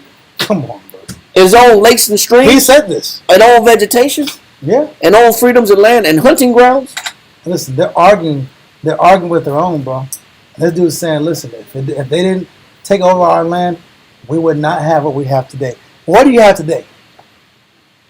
This Indian insurance side? Man, you got mud huts, casinos, and casinos and major alcoholism. That's what we got. That's the reward of throwing away, losing the whole land. Couple of lakes, and a couple of dry land areas, and 5% of what you used to own. Yeah, it's contaminated at that. And then you got drugs, alcohol, and I don't know if you ever seen that cops when they be on the Indian reservations in Phoenix and Albuquerque. I haven't seen that. But when you watch cops in Phoenix, it's like that. And they had to go to the reservations, it's bad, bro. They're living bad. But they once owned everything from coast to coast. Wow. But when you look at what is happening, it's our people wanting to be like the Greeks. We want these freedoms. We want these liberties. We want these benefits. We want these privileges. This is important to us, that we get citizenship. This is the benefits that come with citizenship. The Most High had another direction for us, but look at what we're choosing. Now let's go back to 1 Maccabees chapter 1 and verse 14. All this is the build-up to why Antiochus had to smash us. We had to get Antiochus. 2 Maccabees chapter 1 verse 14. So what page are we on? Red book? I'm sorry, 1 Maccabees. 1 Maccabees chapter 1. 114. Yes. Book? For the homie? Yes, sir. It's almost that time for the mall crew. 1:45. You got a few minutes. Let's read that. 1 Maccabees chapter 1 and verse 14. Whereupon they built a place of exercise at Jerusalem. It says they built a place of what? Of exercise at Jerusalem. It says even in Jerusalem, which is the holy city, they said we got to put a place of exercise in Jerusalem. We got to slap this damn gymnasium right in the center of Jerusalem. Yeah. What is the physical? What is it with working out naked? Because gymnasium means to exercise naked. To exercise naked. Yeah. So why put that place in Jerusalem? A place of faith and devotion and dedication to the Lord. He says, whereupon they built a place of exercise where? At Jerusalem. Go ahead. According to the customs of the heathen. It says, according to the customs of the heathen. Now, I just want to bring this point up. I've been looking for this for a while. I find it. It took me a while to find it. Read this. So, part of the gymnasium is where you go to socialize. It was a social club. You had baths. You had workout areas. Yeah. You had spas. You had hot baths, cold baths. It was like These are public baths. yeah. These, They're not individual no, baths. no. These are not public baths. You had public baths in Greece too. But these were social clubs. These were elite clubs. These you had to have membership, because this was also where business was done. And which later we read a couple weeks ago, that your gymnasiums became your colleges and your universities and your schools. So there are also places of education. Now read this right here. Just this part says, follow page 753. Read that. As therefore, in a gymnastic school. It said this. It's a what? A gymnastic school. So a gymnasium wasn't just a place of exercise naked, but they looked at it as a school, as a place of higher learning. It was a place where philosophers taught. But you get courses. A gym today, like Gold's Gym, Planet Fitness, you go in, you work out, you get in and get out. But there was more to it back then. It wasn't about getting in and getting out. It wasn't about getting in and getting out. It was about staying. Getting in. Yeah, getting it in. It says, as therefore in a gymnastic what? School. Go ahead. Oil is placed there for the common benefit of everyone. So when you go into a gymnastic school, Yeah. one of the things that they have in abundance is what? Oil. They love to, as they get naked, they love to rub their bodies down with a whole bunch of oil. They love oily bodies. And that was one of the things that you could get once you get into a gymnastic school. You were naked and you just laced your body down with as much diddy oil as you can. Yeah. I'm sorry, baby. Baby.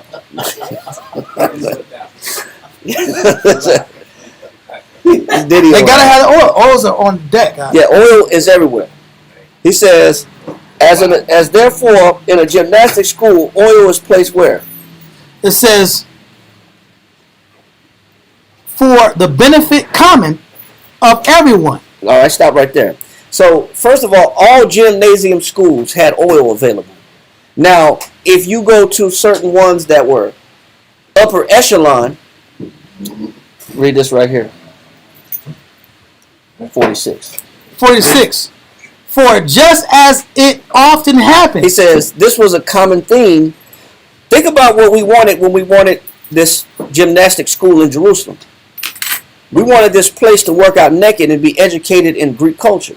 He says, just as it happens often when what? When the master of a gymnastic school, So you had a master of certain exercises, certain body postures, movements, or certain topics. Read. out of rivalry. So the gyms were competing with each other. Oh, here we go. So remember, you got like gold memberships, then you got like platinum memberships, then you got like regular memberships. Now your regular memberships don't give you the pool access. You can just go work out, hit the gym, hit the shower, and get out. Your other memberships, you get the tennis courts, you get the racquetball, you get the massage tables, you get the UV ray room, you get the sun. And you feel like you're missing out when you can't get that. Yeah, membership. when your membership don't give you access to the massage bed. Can you use the water massage bed? What kind of membership? Oh, come on. Or they got the towels behind the counter. You be like, can I get a towel? They be like, you got your membership? No. Nah. Oh, you don't get. I'm sorry, you don't get the free towels. Your membership don't give you free You towels. get free towels. And everybody else has a towel. Everybody else got. They go in there. They just scan their card and get a towel. Scan their phone and get a towel. Yeah. They You gotta feel bad. They get a towel and a bottle of water. Oh yeah. And sometimes they get free smoothies too. Yeah, that's not even cool. Yeah, you got the smoothie bar behind the gym. Yeah. But all this is like this is separated based upon benefits. He says, for as just as it often happens, that what? When the master of a gymnastic school, out of rivalry, It says, if I want to create a bigger and better gym, and I want to compete, and I want people to come to my gym more than they go to this other guy's gym, go ahead. has gone to extravagant expense. It says they'll put more money into the gym. So even the gymnastic schools were competing for memberships. So the more expensive gyms, they had to give you more benefits to make you choose their gym over somebody else's. So what was some of the things that they would do to make sure that I can get these members over here to us, versus them going to this other gym. Read. Then some of those who are ignorant of all that is becoming, having been bespattered with oil instead of water. So he says that certain members would come in the gym and they would abuse the fact that the gym owner had added extra oils and extra expensive oils so that people could come to him. But if a new ignorant person would come in, he would abuse the oil. He would abuse all the oil there and just splash it all over his body. He would just go in. You never had like you never had an oil bath. so you had people that go in and just terrorize the gym and just overthrow too much oil on their body. They just come in and splash the oil all over their bodies and just go crazy with the oil. Read. With oil instead of water. Let all the drops from them fall upon the boards. It says it would be so much oil when you go into a gym. It would be oil all over the boards out. It's just spilling everywhere. What the hell are you doing? It's just an overabundance of oil. He said, but this is how you know you went to an expensive or upper echelon gymnasium, because they had more oil in abundance. But you always had some niggas in there that would just overdo the oils. Just go too heavy with the oil. They go to the cup. They get 5 and 6 cups of juice, and they get all the condiments out and stuff in their pocket out. What are you doing? Yep, stealing towels. Stealing towels out. It says, having been bespattered with oil instead of water, let all the drops of them fall upon the boards, and then a most slippery mud is the result. He said, the most what? A most slippery mud is the result. So the gyms, in the gymnasiums, you had an overabundance. In the expensive ones, you had an overabundance surplus of oils, to where some people would overdo it, and you'd be slipping everywhere. Stupid. So, but this is what we wanted. We wanted slippery, naked oil spots to exercise. Yeah. So we wanted this in Jerusalem. This is what we was asking for. We wanted to be in these places. We wanted to be in these clubs. We wanted these privileges. We wanted these benefits. You can let that go for now. And that's not counting the making themselves uncircumcised also. We're gonna get there too. Okay. So it's showing how we just gotta go just a little. What it is, we're just showing how there's a build up to the catastrophe of the downfall of our people. This is what was happening, and the Most High was sitting back watching us become Greeks. Wow. Right in our home country. Is this what you want to do? This what y'all want? Y'all want this oil? Mm-hmm. Y'all want to bespatter yourself with oil? Yeah. That's what this we want. This is the death spiral of the Hebrews. Khan. Yes, sir. What scripture are we in? We're in 1 Maccabees chapter 1, and we're in verse 14. Read that again. 1 Maccabees chapter 1, verse 14. 1 Maccabees chapter 1 and verse 14. Whereupon they built a place of exercise at Jerusalem, according to the customs of the heathen. According to the what? Customs of the heathen. So this is what we're doing. We love that. That means that I gotta lace my body completely up and down with oil. And I would take that little spoon, and once I'm done exercising, I would scrape the oil off and flick it. It's a little spoon called a stratagem, and you just scrape the oil, and you flick the oil. All the sweat, oil, mud, dirt that's on you, you just take it and flick it off of you. You scrape it off and flick it. So that's how they clean themselves up after they worked out and wrestled naked and all this other stuff. But we wanted this type of behavior in Jerusalem. We asked for this. Read on. And made themselves uncircumcised. And just like Dawiyah said, and we made ourselves what? Uncircumcised. It says, and we made ourselves uncircumcised. Now that process, if somebody could get the definition of the word epispasm, because that has a name. Epispasm. Mm-hmm. Epispasm refers to a surgical procedure where a part of the foreskin is reattached or restored, effectively reversing circumcision. So when we wanted the Greek way, that means we went to all lengths and we spared no level of pain to be accepted as Greeks. That's one of the most painful things that you could do as a man. Circumcision is painful by itself. But to be circumcised and then to uncircumcise yourself is even more painful. Because at least the extra skin is cut off. Now you have to force skin to regrow. That means you have to take weights or metals or metal weighted cylinders to attach to your skin to force your skin. You know how you put on a heavy earring and you gotta open your people put those gauges in their ears? Yeah, the gauges out. And they start off with a small millimeter gauge and then they have to keep expanding the gauge in order to open the earring up. Next thing you know, you got this big African, bone hole in your ear. Well, you have to do that, but there's not a lot of nerves in the earlobe. It's mainly cartilage. It's not a lot of nerves there. But there's thousands of nerves running around the phallic symbol. Yeah. And so now you got to take these metal rings, attach it, and force the skin to cover the shaft back up. That's crazy. So read that again. You know how painful that is? Yeah. Read that epispasm again. What you say, Dawiah? That's a painful process because you're really you're I forgot the term. There's a word for it, but you're almost ripping your skin to do this. You're darn near ripping your skin to do this. Yeah.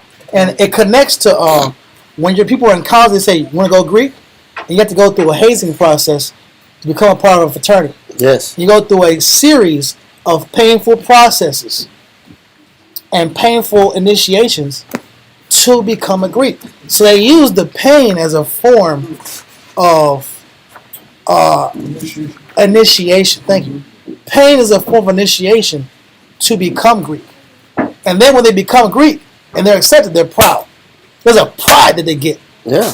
Because they went through the pains it took to become this Greek citizen. Yeah, because I got a damn cow branding on my arm. Yeah, exactly.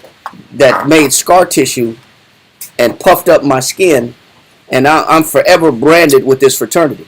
Yeah. Like Shaq. He's still proud. Proud. But look at what you have to do. Some of them brand their chest, some of them brand their arm, some of them brand both sides of their arm. But you're like a cattle. You got this damn scar tissue bubbled up on your arm and your body is never going away to show fidelity, to show faithfulness to an organization. When the Most High didn't make us to be faithful to any organizations but the Bible and our nation and our commandments. But let's read that again. Epispasm refers to a surgical procedure where a part of the foreskin is reattached or restored, effectively reversing circumcision. This practice was historically associated with Jewish men in the Greco-Roman world. It says this was specifically associated with who? Jewish men. Why? Because our laws say that a man must be circumcised on the 8th day. He got to go ahead. In the Greco-Roman world, who wanted to align with Hellenistic social ideals He of says, beauty. I wanted to align with Hellenistic social ideas of what? Of beauty. Beauty. So no longer being an Israelite was beautiful. Wow. Being uncircumcised was a beauty. Come on, man. Being naked with oil doused around you completely, with Diddy oil all over your body, was beautiful. Yeah. What you got? Yeah. Who wanted to align with Hellenistic social ideals of beauty and masculinity. It said, so now I'm wearing the togas. I'm wearing the Greek apparel. Yeah. I'm at the gym, the Greek clubs. I'm sitting on the Senate or jury. I have voting rights now. I can perform duties in the military service. I can now be looked at as a citizen. I now have certain privileges and benefits that I never had before. But at what cost does these privileges have? They cost my faith. They cost my love for the Most High. They're not for free. You don't get the benefits of the Greco-Roman world for free. There's always a cost. And so these are the things that we would do and bypass pain, suffering, discomfort for the sake of an exchange of benefits and privileges. I can now go to the Dionysic festivals. I can now participate in the orgies. Anything else? I can now be looked at as a man of sophistication. Now, and That's the next book. go ahead. In the Greco-Roman world, having a foreskin was seen as a sign of beauty and civility. I'm a civilian. See? I can show you that I'm a civilian. Yeah. I can prove that I'm a Greek. Open up the toga. See? I'm a Greek. I'm definitely a Greek. I'm a Greek. Yeah. Am I not in sport? Yeah, right? And crazy. Read? Yeah, keep reading. Finish that. Men with circumcisions, which were common among Jews, sometimes sought ways to hide them or restore their foreskins to conform to these cultural norms. Now I'm selling out my culture to conform to another culture. I want to be a part, though. I want to be accepted. Think about what our people go through to be accepted, man. We'll go through whatever. It just shows you that there's nothing that we won't do to be accepted. We'll endure whatever pain and discomfort and whatever shame that goes along with being accepted by the nations. We'll sell our soul to be included. It started with the dress code, the participation in Greco-Roman lifestyles and achievements. We want privileges. We want tax breaks. We want to sit we want to sit on the bench and say I'm a juror. I too am allowed to be a juror. I have wisdom. I was at that case. I was there. I was at that case. I voted guilty. He was guilty. You know, just to say I was there. Go ahead. This practice was seen as a way to avoid persecution and participate in the gymnasium. So he says this practice was a way to avoid what? Persecution. So if I didn't look like a Greek, behave like a Greek, dress like a Greek, perform the customs and the festivals with the Greeks, then I was what? Persecuted. Then I was persecuted to be like a Jew. I was persecuted. I was made fun of. I was ridiculed. And so the persecution starts to increase. So to avoid persecution, we start selling out. Because I'm embarrassed to be a Jew. I'm embarrassed to wear fringes. I'm embarrassed to grow my beard out. I'm embarrassed to wear breeches to cover my bottom. Because I'm embarrassed to be who the Most High made me to be. I'll suffer no loss, no pain. I don't care about none of that. I'm going to make sure that ain't nobody's going to be able to make fun of me, ridicule me, or control me, because I get these freedoms and this liberty as a Greek. I want these benefits, man. Our people want benefits. You know what? If the food stamp office say you can't have a man in the house to get Section 8 housing and food stamps, we'll do whatever we got to do to kick a man out. You got to go, because you ain't finna mess up my food stamps. You got to go. You're not finna mess up I don't need you anyway. my housing. You're not finna mess up my Section 8 housing. You got to go. You ain't gonna mess up my benefits, because our people want benefits on every level, even if they're petty benefits. You know, a small Small benefit. I got my Medicaid. You ain't messing up my Medicaid. So, but he's showing us that. Now let's go back down to verse 15. First Maccabees chapter 1, verse 15. First Maccabees chapter 1 and verse 15. And made themselves uncircumcised. And made themselves. Nobody forced you. Nobody put a gun to your head. This is that you volunteered yourself to do, because you got a benefit. Read. And forsook the holy covenant. And what? And forsook the holy Can I covenant. put one scripture out real quick? Okay. So Isaiah 52 and verse 1. Very basic precept. Very basic precept. Isaiah chapter 52 and verse 1. So where Isaiah chapter 52, verse 1, Page 521. page 521 in the Black Book. Let's read. Time. Isaiah chapter 52 and verse 1. Awake! Awake! Awake! Awake! Read. Put on thy strength! Put on thy strength. What is the strength of the Israelites? The Most High Spirit. Time. Read. O Zion, O Zion, read. put on thy beautiful garments. We're supposed to put on our beautiful garments. In this case, the Joshua 1's showing, what are we doing? We're taking off our. We're taking off our beautiful garments. We're taking off our strength. We're not awaking. We're going to sleep. We're going to sleep, getting weak, taking off our clothes, stripping ourselves of the Most High's power. It just goes with the concept. Read on. God. O Jerusalem, the holy city, for henceforth there shall no more come into thee the uncircumcised and the unclean. Listen, there's not supposed to be uncircumcised and unclean in Jerusalem. But what do we do in Jerusalem? We got muddy. We got oil mud on that. We got slick oil slick on it. We got slick oil with mud on. And what are we doing? We're making ourselves literally, we're getting epispasm, which means we're purposely hanging weights and we're ripping our skin and putting ourselves through pains for Greek benefits and citizenship. It's the complete opposite of Isaiah 52:1. Yep. And so back to verse 15. First Maccabees chapter 1 and verse 15. And made themselves uncircumcised, and forsook the holy covenant, and joined themselves to the heathen. It said we forsook the holy covenant and joined ourselves. We weren't forced at this point.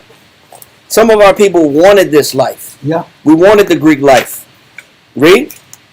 And were sold to do mischief. It says, and we were what? Sold to do mischief. And we were sold to do mischief. Hold on one second. Let me see if I can catch this real quick.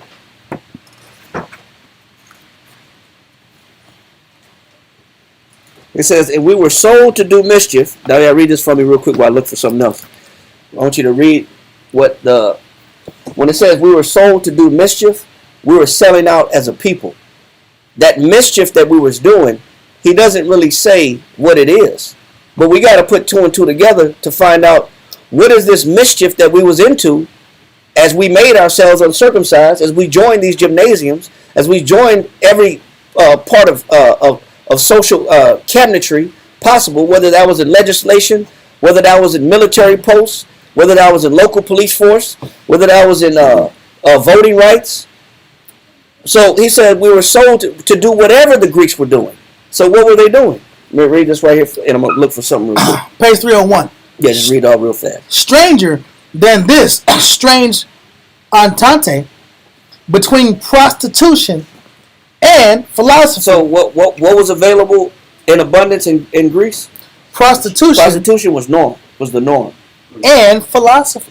So they went together. But not some prostitutes were educated prostitutes.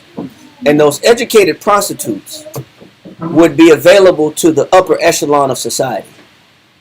And those were educated prostitutes. But the educated prostitutes that men of philosophy would try to petition and hire. Go ahead. Is the flaccid acceptance of sexual inversion. Go ahead. The chief right. So he's saying what he's saying is, besides the fact that Greece was full of prostitutes, that wasn't even the half of it. Along with having an overabundance of prostitution, there still lies a major abundance of sexual inversion. And what is he going to explain that to be? The chief rivals of the Hetari. Yeah. Come on. The chief rivals of the Hetari are the boys of Athens. So the chief rival to the educated prostitutes, they were in competition to get the educated, rich, wealthy men of Greece. But they're in competition with who? The boys of Athens. They were in competition with the who? The boys of Athens. So the educated Greeks, the educated in the society of the Greeks, they didn't really want the high costing prostitutes and educated prostitutes. They wanted the little boys. So when we wanted this Greek culture, and we were fascinated by this Greek culture and way of life, and it says we were sold to do mischief, that means we were given to everything that comes with being a Greek. That means we were involved in every aspect of what they enjoy.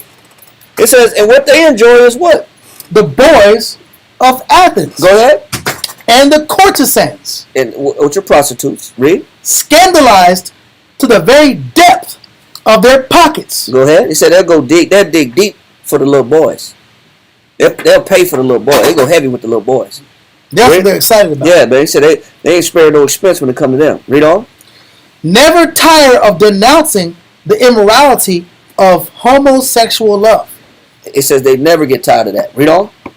Merchants import handsome lads. It says shipped in by way of ships. They shipped in because you gotta remember the Greeks was a very heavy mercantile power. They were a shipping giant. They had access to the world. So they would often bring in boys on a regular basis. They had boys on deck. Read. Handsome lads. They said they had what? Handsome lads. Go ahead. To be sold to the highest bidder. There were always markets. There was always a market for some little handsome boys. Now, if you do your research now, this sounds kind of familiar. Yeah. Go ahead. Who will use them first as concubines? What do they use the little boys first? First as concubines. No, I need a gardener. First as concubines. I need a grass cutter.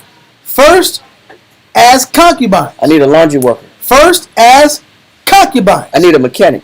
First as concubines. They didn't want them little boys. They didn't want the little boys for service. It was a different service. They wanted the little boys for concubines first. Go ahead. And later. And then as they got older, after they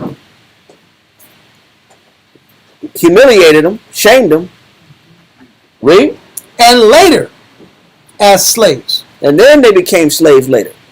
But they broke them first. After they broke them, then they became slaves. Read. And only a negligible minority of males think it amiss that the effeminate young aristocrats of the city should arouse and assuage the ardor of aging men. That means that not many people thought it was wrong. More people thought this was right than thought it was wrong. There's nothing wrong with more people thought that there was nothing wrong with an older man entertaining and pleasuring a young little boy. Read on. This is what we were sold into. This is what we was volunteering ourselves for. We wanted everything that came with being a Greek. Read. In this matter of genders, Sparta is as careless as Athens. So now we know in Athens, almost every liberal thing could be done in Athens. All the benefits were more prevalent of society in Athens than in other places. But when it came for the markets of little boys, there's a couple of other cities that rival Athens in their liberal agendas. One of them was Sparta. And we know that the Spartans were who? That was us. Yeah. Later on, the Lacedaemonians. So he says in Sparta, that fishing for little boys was rivaling Athens in that. And what else? It says, when Alcman wishes to compliment some girls, he calls them his female boyfriends. So when there's one guy saying, I'm complimenting the girls, but he ain't talking about girls. When he's giving compliment to little girls, he said these aren't little girls. He said I just call them my female boyfriends. What do you? Wow. This is the prevailing Athenian Greco-Roman way. Yeah. Yes, sir. It's like the root of the quote-unquote gender confusion. Yeah, but they didn't have a problem with it. They didn't have a problem with it. Read. It says Athenian law disfranchises those. It says now it was a law that was supposed to be against this behavior in Athens. Read. Those who receive homosexual attentions. It says there was a law against those that receive homosexual attention. Read on. but public opinion tolerates the practice humorously. He says they practice it like it's a joke. They take that law for a joke. They got to be kidding me that they're going to enforce that law when everybody's doing it. When the majority of Athens is doing it. When the majority of Sparta is doing it. When the majority of Thebes is doing it. Matter of fact, read on.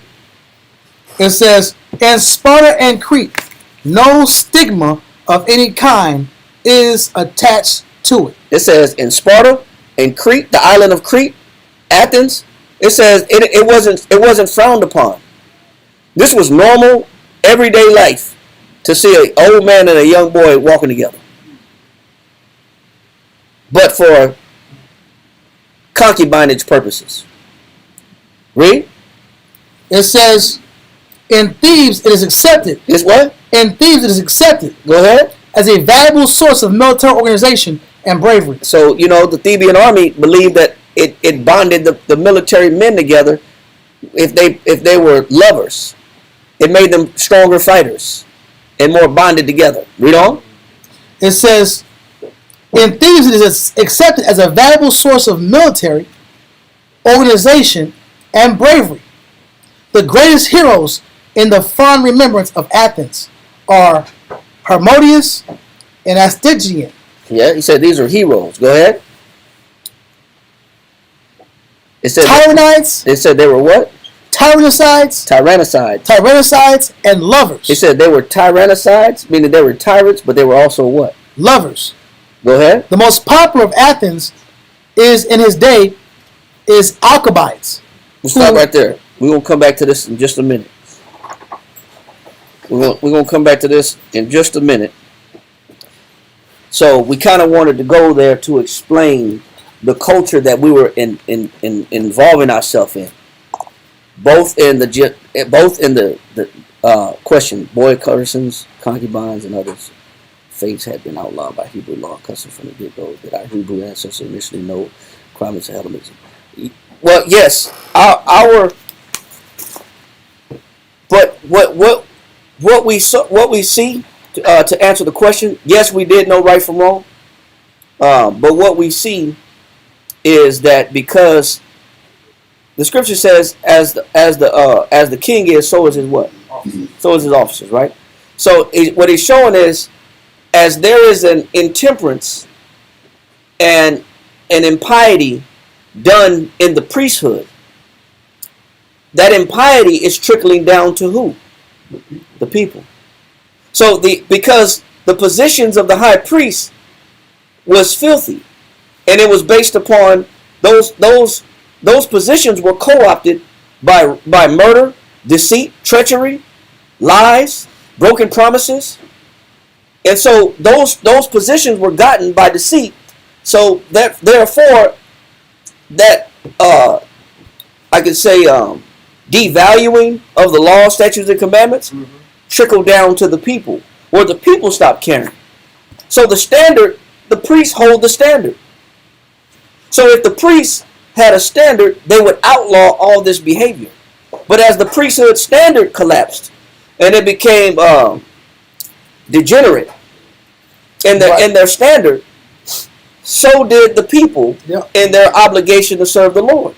So we're looking at a domino effect, a trickle down effect. It wasn't that the people didn't know right from wrong; they just didn't care because the priests didn't care. There were no enforcers of the law. Remember, we just read earlier that the priests didn't want to be priests. They didn't want to do their job. They stopped priesting. Yeah. He said that the sanctuary, they didn't even want to do the offerings anymore. They didn't want to do the work anymore. They didn't want to minister no more. So if the priest stopped caring, guess what happens? Why should the people care? Everybody else stops caring. So is it really the people, or did it start at the top? It started at the top. So the impiety started at the top, and the people were just victims of a nonchalant Greco-Roman influence. Yeah, lackadaisical.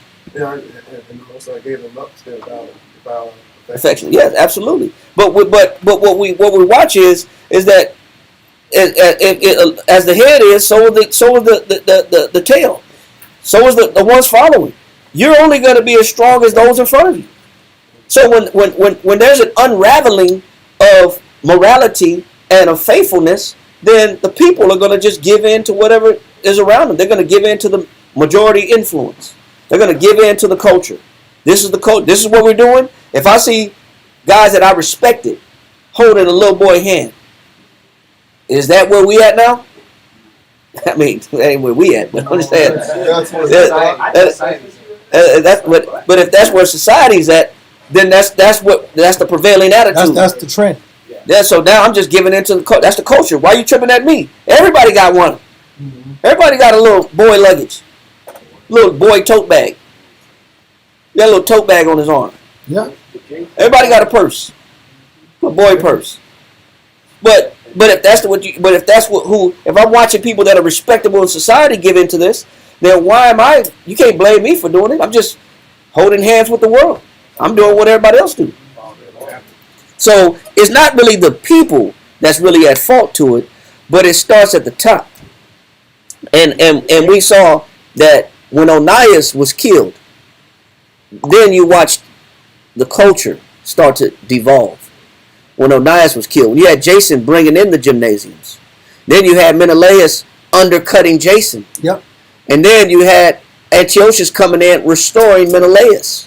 And then you watch Menelaus being a sellout to our culture. Right. So we got sold out by two brothers, and then we watch Menelaus kill Onias, the good high priest. So now you watch all this corruption at the top, and we're just victims of it, and we're just like sheep. We're only going to follow what we see. And if everybody wearing purses, everybody wearing togas, the hymation, the toga is called the hymation. It's a two-piece cloth wrap. So if everybody's rocking the hymation, everybody got a little boy on their arm, then that's what's trending. This was hot in the streets. That's what's hot right now. Not for us though. That's what the game's been missing. Yes. It's starting up again. It's just the purses. Yeah, but I'm just saying that effeminate nature is starting up again.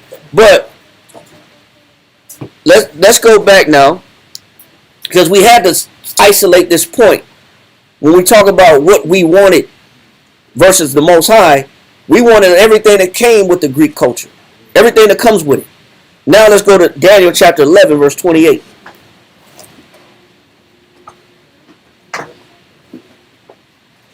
Yeah, men with heels on. Yeah. You know, the church is major in church, bro. This is online going crazy, bro. Yeah. You said Daniel 11? Yeah, give me, let me see what I say. Daniel chapter 11, verse 28. Mm-hmm. Anybody? Daniel chapter 11, verse 28. Maybe I said. Yeah, let me get it.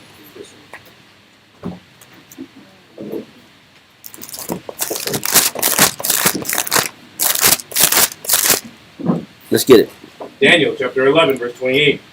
Then shall he return into his land. Now, when you look at what's happening and the status quo in Jerusalem, you watch this Greco-Roman influence in every aspect of our life being pushed upon us, and some of us volunteering for it. He says, then you got the Most High. Remember, we read earlier in Proverbs, if a man's ways please the Lord, he maketh even his who? His enemies be at peace with him. So now, you're watching this downturn of society, of our culture. Now you got the Most High working on this other man's heart, this wicked man's heart. Yeah. Read. Daniel 11:28. Then shall he return into his land with great riches, and his heart shall be against the holy covenant. And so now the Most High is stoking up the heart of Antiochus. It's the most. But when you look at the culture, what's going on? You got Jews becoming uncircumcised. You got us participating in every aspect of Greek life. So the Most High said, okay, I got something for y'all. You got corruption at the top in the priesthood. No problem. I got something for you. I got this guy I'm inflating his heart, and I'm working on his pride, and I'm working on his arrogance, and you're not going to like this guy because obviously you don't like me. Yeah. So I'm going to give you what you want. But I'm going to activate this heathen and turn this heathen against you. Read that again. Daniel 11:28. Then shall he return into his land with great riches. So hold that, stop. Another brother, read 2 Maccabees chapter 5, verse 21.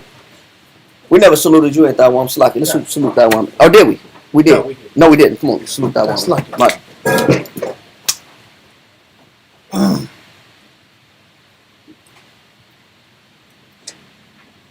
Lahwan Rachab, Shah Shabbatah, Bana Shah, Banya Sha'ala. Taiwan Makah, South Sabatah, Brother Shah, Brother Yashala, Amajim, Bro, Yahweh Shem Yashabakata. Yahweh Hashem Yahshua Barakthum. All right. Oh. All right. Let's get 1 Maccabees chapter 5, verse 21. Y'all hold where you at in Daniel? 1 Maccabees chapter 5 and verse 21. 1 Maccabees chapter 5 and verse 21. Then was Simon into Galilee, where he fought many battles. I'm sorry. 2 Maccabees. 2 Maccabees. Make the adjustment. Salaki. 2 Maccabees chapter 5, verse 21. 2 Maccabees chapter 5 and verse 21. Almighty, so again. No, so when Antiochus. 21. 21. Oh, sorry. 2 Maccabees chapter 5 and verse 21. So when Antiochus had carried out of the temple 1,800 talents. So now this man just came in and hit the stash box of Jerusalem. Yep. And this is the first wave of what he did when he came in, when he was on his rampage, coming out of that defeat that he experienced in Egypt. So being angry, he took his wrath out on us. Came in 3 days, 80,000 people destroyed, 40,000 killed, 40,000 put in slavery, and robbed the temple. Came in and hit a lick with the guidance of Menelaus. So he said he did what? It says, so when Antiochus had carried out of the temple 1,800 talents, he departed in all haste unto Antiochia, weening in his pride to make the land navigable, and the sea passable by foot. Such was the haughtiness of his mind. What Awar explained last week was that this dude, because of this pride and this money, this newfound money that he came across, he became his ingenuity was spawned and sparked, and he felt so innovative that he felt like he was unstoppable through his innovation. Wow. So it's like Kanye said, wait till I get my money right. You can't tell me nothing. Exactly. He said, you're not going to be able to tell me nothing once I get my money right. There's nothing when you're under the sun. But what Antiochus is saying is, I got my money now. Now I'm going to do whatever I want. My money right. What he's saying is, when he says, and he was weaning in his pride, he's going to make the land navigable and the sea passable by foot. That means he's going to spread the ocean open. It's just showing you how wild of an imagination that this man has to what he's concocting in his mind, of what he feels like he has the liberty to do. But money will do that. Money will make you feel like you're all powerful, that you're all powerful and you're almighty. And so now he's gloating, and he's gloating and bragging, and he's boosting it up because he hit a lick. He had a major treasure source in the temple. He stole the candlesticks, all the targets of gold. He stole all the brass, the iron, the lavers, the gold utensils. He even had the gold that other nations had donated to the temple. He hit all that up. He hit the whole stash box. He got wealthy. So in his mind, man, I'm about to convert this money into my power, and nobody's going to be able to stop me. Is what he's saying. He's gloating and bragging about that. So he said what? Such was the haughtiness of his mind, and he left governors to vex the nation. So while he left, he said he left behind some wicked individuals to govern the nation. But now, hold that, Yahweh, and read Daniel chapter 11, verse 28. So Daniel chapter 11, verse 28. Then shall he return into his land with great riches, and his heart shall be against the holy covenant. It says, and his heart shall be against what? The holy covenant. Go ahead. And he shall do exploits and return into his own land. So the exploits that he's doing, that we're going to read about in 2 Maccabees. These are the different exploits that he was doing once he hit a lick in the temple, got rich, and then he said, nobody's going to stop me, and I'm going to do what the hell I want to do. And I'm going to appoint whoever I want to appoint in power, and they're going to be as ruthless as they want to be. These are the exploits that he's doing. Now let's go back, let that go, y'all, and go back and read verse 22. 2 Maccabees chapter 5 and verse 22. And he left governors to vex the nation at Jerusalem, Philip, for his country of Phrygian, and for the manners more barbarous than he that set him there. So now, notice how it says Philip a Phrygian. Now, one thing that the Greeks were known for, specifically Antiochus, he loved to hire mercenaries. He had a lot of mercenaries on payroll. So it didn't matter where he got his military men from, and it didn't matter how callous they were to the people. That's like, for example, if we had North Korean police being put over here in America. Do you think North Korean police would have mercy on us in our neighborhoods and our communities? No. They don't even have mercy on their own people. Now imagine when you got some North Koreans patrolling our streets, or some Chinese patrolling our streets, or some UN troops from Bulgaria or from some Slavic country patrolling our streets. Do you think they got mercy on No, it's just a job. little Tim? Little T? Nope. No, they ain't having no mercy on them. So he's showing how he had outside forces that were detached from our culture that he would appoint over us, and they would be merciless. It said that this is why police officers are now coming to the conclusion that it's good that black and Hispanic police officers patrol black and Hispanic neighborhoods. Why? Because they understand the culture and they understand the people. But when you got somebody from another side of the tracks patrolling your community, then you can expect him to whip out a gun and shoot first and not realize, oh man, that kid was holding a water gun. Hey, I see this kid pull this out the bag. I thought it was a gun. I shot him. It was a can of spray paint. His skin is a weapon. Yeah. Yeah.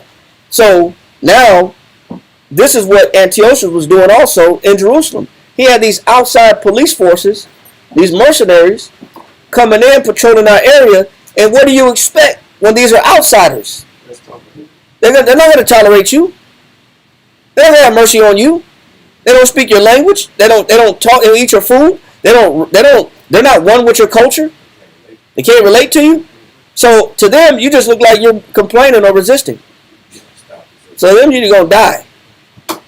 So this is what he's doing, and he was known for doing this also, is bringing these outside police guys in that was just paid to do a job. They didn't care about the people. But who brought that on us? We did. Yes, sir. Were they also attached with the language as well? They didn't understand the language? No, the Greek language was prevailing at this time. Okay, so the other Yeah, ones, they did. Yeah, the Greek language is dominant. But they didn't still relate to the people though. The Most High had it to where the people that Antiochus brought in, man, they were careless. They didn't care about us. They did not care about us. Read. And at Gerizim, Andronicus, and besides Menelaus, who worse than all the rest, bearing heavy hand over the citizens. It said Menelaus was worse because Menelaus was a Jew. He was a high priest, unrighteously, by way of deception and murder. But this guy knew better. But this guy was worse than these other guys. He was more cold than these other guys. And I forgot what book. Man, I was looking for it last night. I couldn't find it. There's a book with a passage that explains why when a culture dominates another culture, they use freed slaves. Matter of fact, I might even have it. Daniel, let me see this book right here.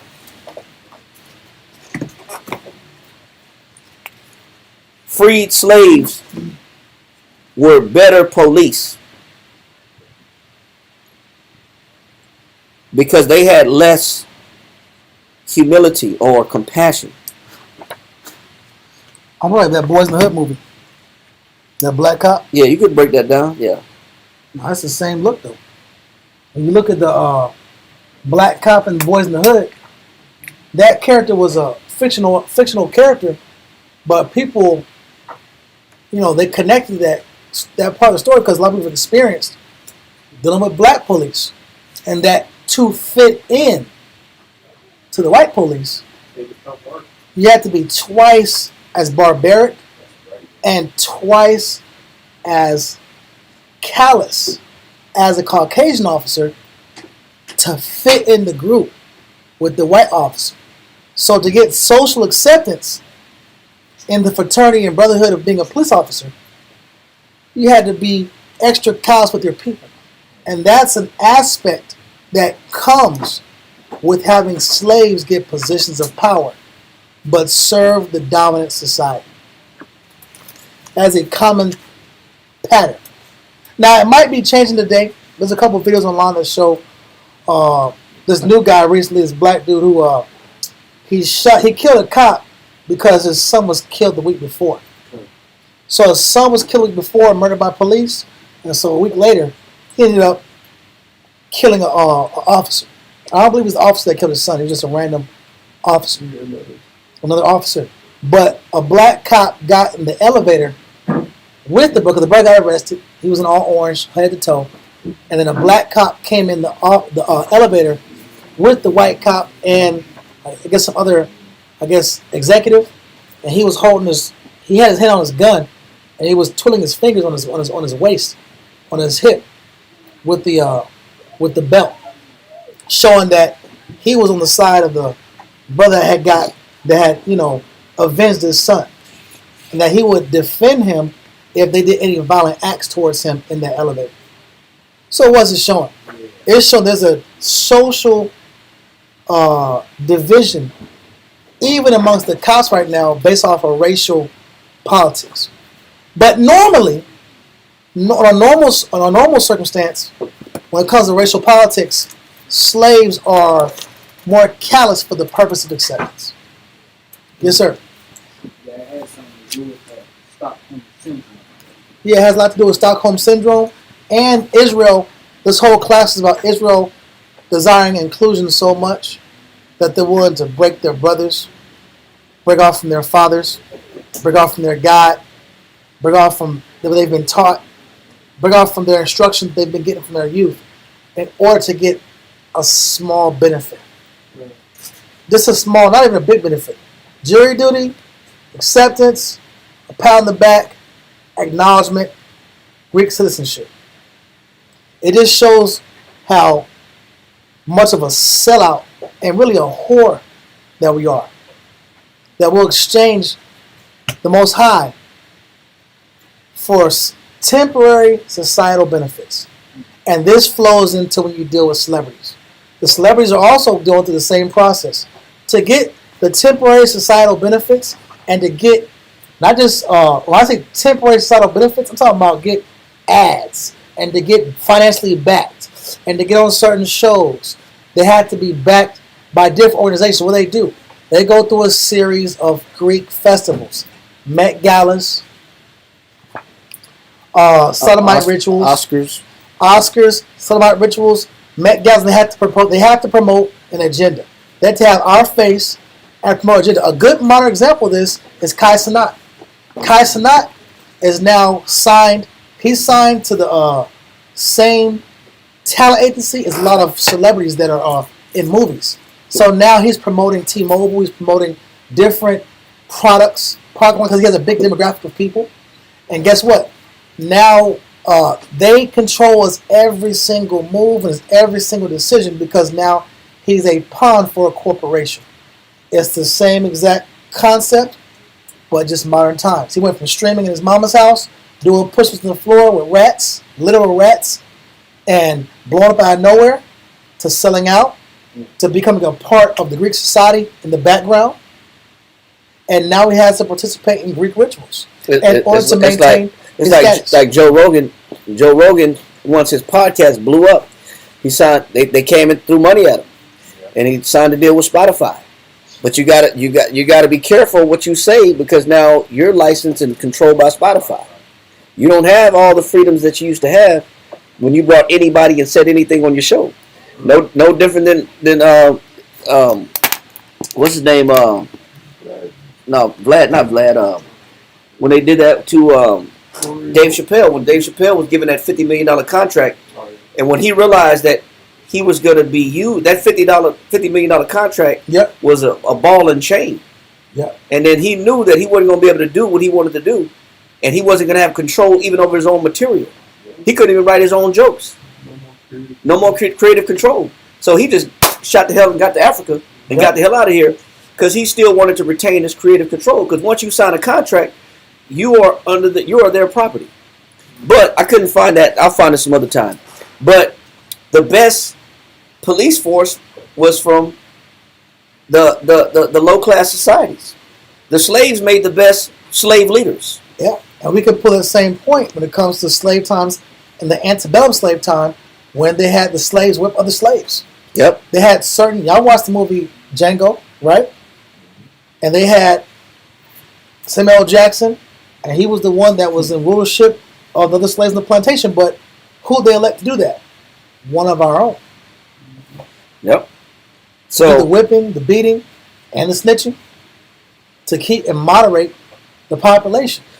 That was in the slave plantation, and that's now in the social. it's arena. common. It's common.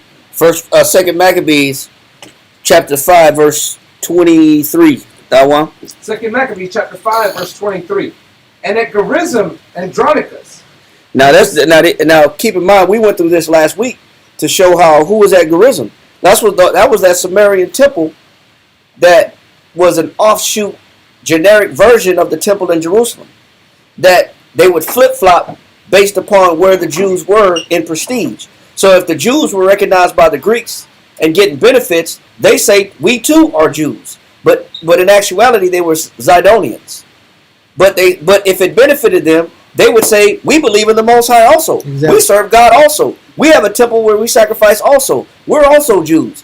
But when it doesn't benefit them, they ask permission and license to not be associated with us. And we're going to find that out in just a minute. Read on. And besides, Menelaus, who worse than all the rest, bare a heavy hand over the citizens, having a malicious mind against his countrymen, the Jews. Go ahead. He said also that detestable ringleader Apollonius, with an army of 22,000, commanding him to slay all those that were in their best age. Now this was the second wave that was sent by Antiochus to our destruction. The first wave is when Antiochus came in and robbed the temple and left. The second wave of pillaging and destruction we experienced is when this Apollonius brought these 22,000 soldiers in to decimate and wipe out and kill and destroy. You know, we had 3 days of darkness with Antiochus when he slew, the 80,000. But this guy's coming in with 22,000 trying to level Jerusalem completely. Read. And to sell the women and the younger sort. It says, so they were coming in, the best aged men, women, and children, hitting the slave markets. Read. Who coming to Jerusalem. Hold on, stop right there. And where were you at, Yahweh? No, you was at 11. No, let me, stop right there. Don't worry about it. Stay right there. Keep going, Taiwan. Verse 25. Who coming to Jerusalem and pretending peace. He says they did what? Pretending peace. But usually that's a common tactic of a Greco-Roman individual. That's a common tactic of Esau. Esau always comes with peace. Another brother, give me Psalms. Yeah, give me Psalms 55:21. Psalms chapter 55, verse 21. The words of his mouth were smoother than butter, but war was in his heart. He said what? But war was in his heart. What was his? He said the words of his mouth was what? Butter. Smoother than butter. Meaning, it looks pleasurable. It looks easy to see, comfortable. That is person speaking comfortable. He said, but what's in his heart? War was in his heart. So a lot of people will say one thing, but that's not what they mean. They say, I come in peace, but that's not where their intentions are. They say, man, let's make an agreement and let's have a contract and let's make a peace treaty. You know, right now, Ukraine is upset with Russia right now. Zelensky is mad at Putin because they had a supposed peace talk in Turkey, and they were supposed to sit down and have a one-on-one, and the first time they ever sat down and talked in 3 years, and Putin didn't show up.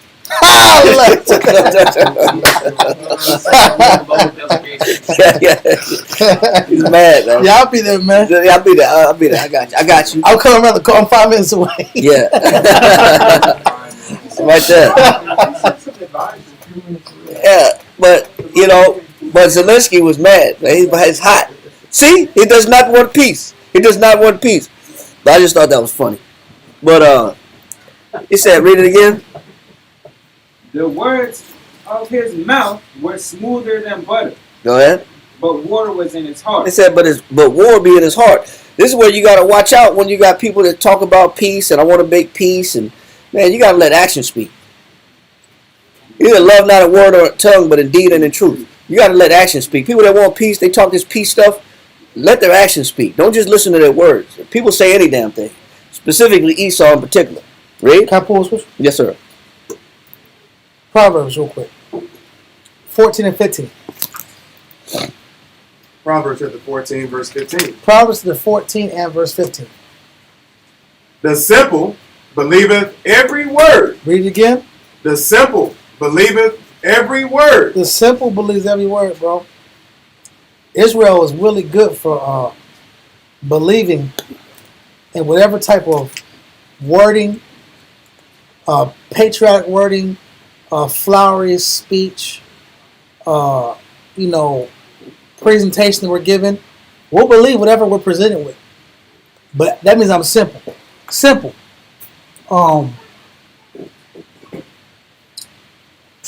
Weak in intellect. Simple. Point number 6. Weak in intellect. We actually believe that you're going to be included. I'll make you a judge. You're going to have equal citizenship.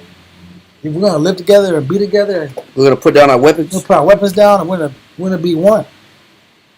The simple are those that are weak in intellect. Believe every word. Read. The simple believeth every word, but the prudent man looketh well to his going. But a prudent man's looking well what's going on. He's not believing every single word that's being presented to him. Nope. So our people are known for being, what's the term for it? Gullible. Gullible and naive.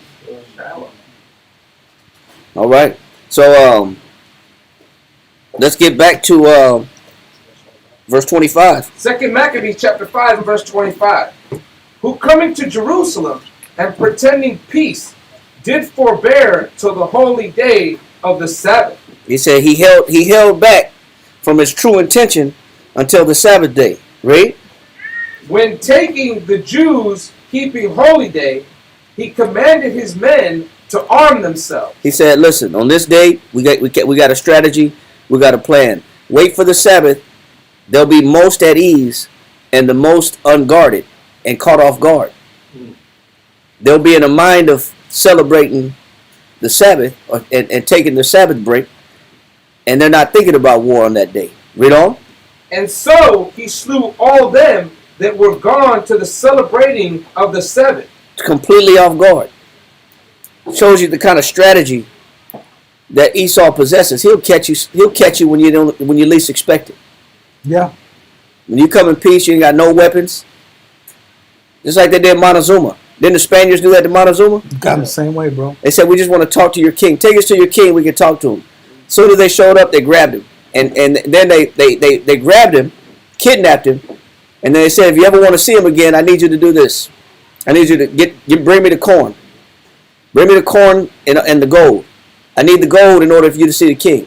Then they held Montezuma ransom for months until they was extracting gold out of his people, out of his tribe. They used him for a pawn. Yep. But that's what Esau do. Take me to your leader. It's Yeah. like, and then they once they got you, they grab you, then you're gonna be for ransom. But let's go to hold that. Now, Yahweh, let's go Daniel chapter 11, verse 29 through 30. Daniel chapter 11, verse 29. It says, "At the time appointed he shall return, and come toward the south. But it shall not be as the former, or as the latter. For the ships of Kittim shall come against him." So this talking about Antiochus when he got defeated by the Romans or turned around by the Romans. Read. "Therefore he shall be grieved, and return, and have indignation against the holy covenant." And that's why he left these individuals in charge to do these exploits of eliminating us and sending a lot of us into the slave markets. Read. "So shall he do. He shall even return, and have intelligence with them that forsake the holy covenant." It says, and have intelligence with them. Who's the one that had intel? It was Menelaus. See that? Menelaus was the inside man to assist Antiochus in our destruction. He gave him the game. He opened the gates for Antiochus to come in. He was a sellout. And this was prophesied 400 years before it happened. At least 350 years before it happened. This was 586.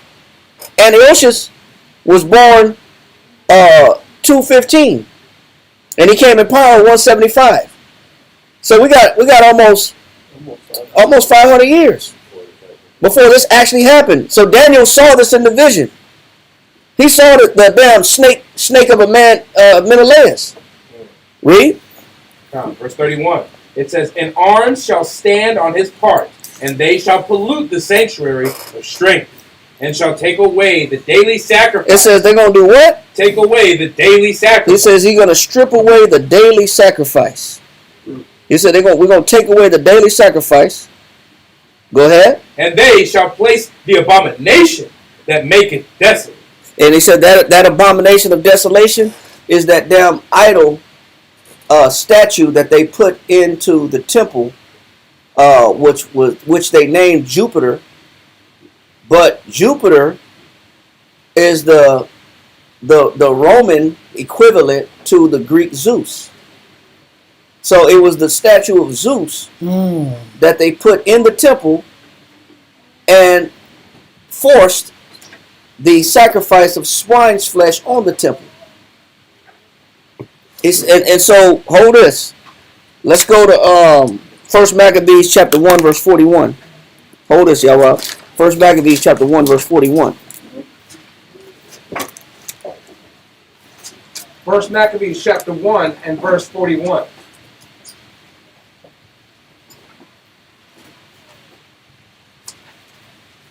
First Maccabees chapter 1 and verse 41.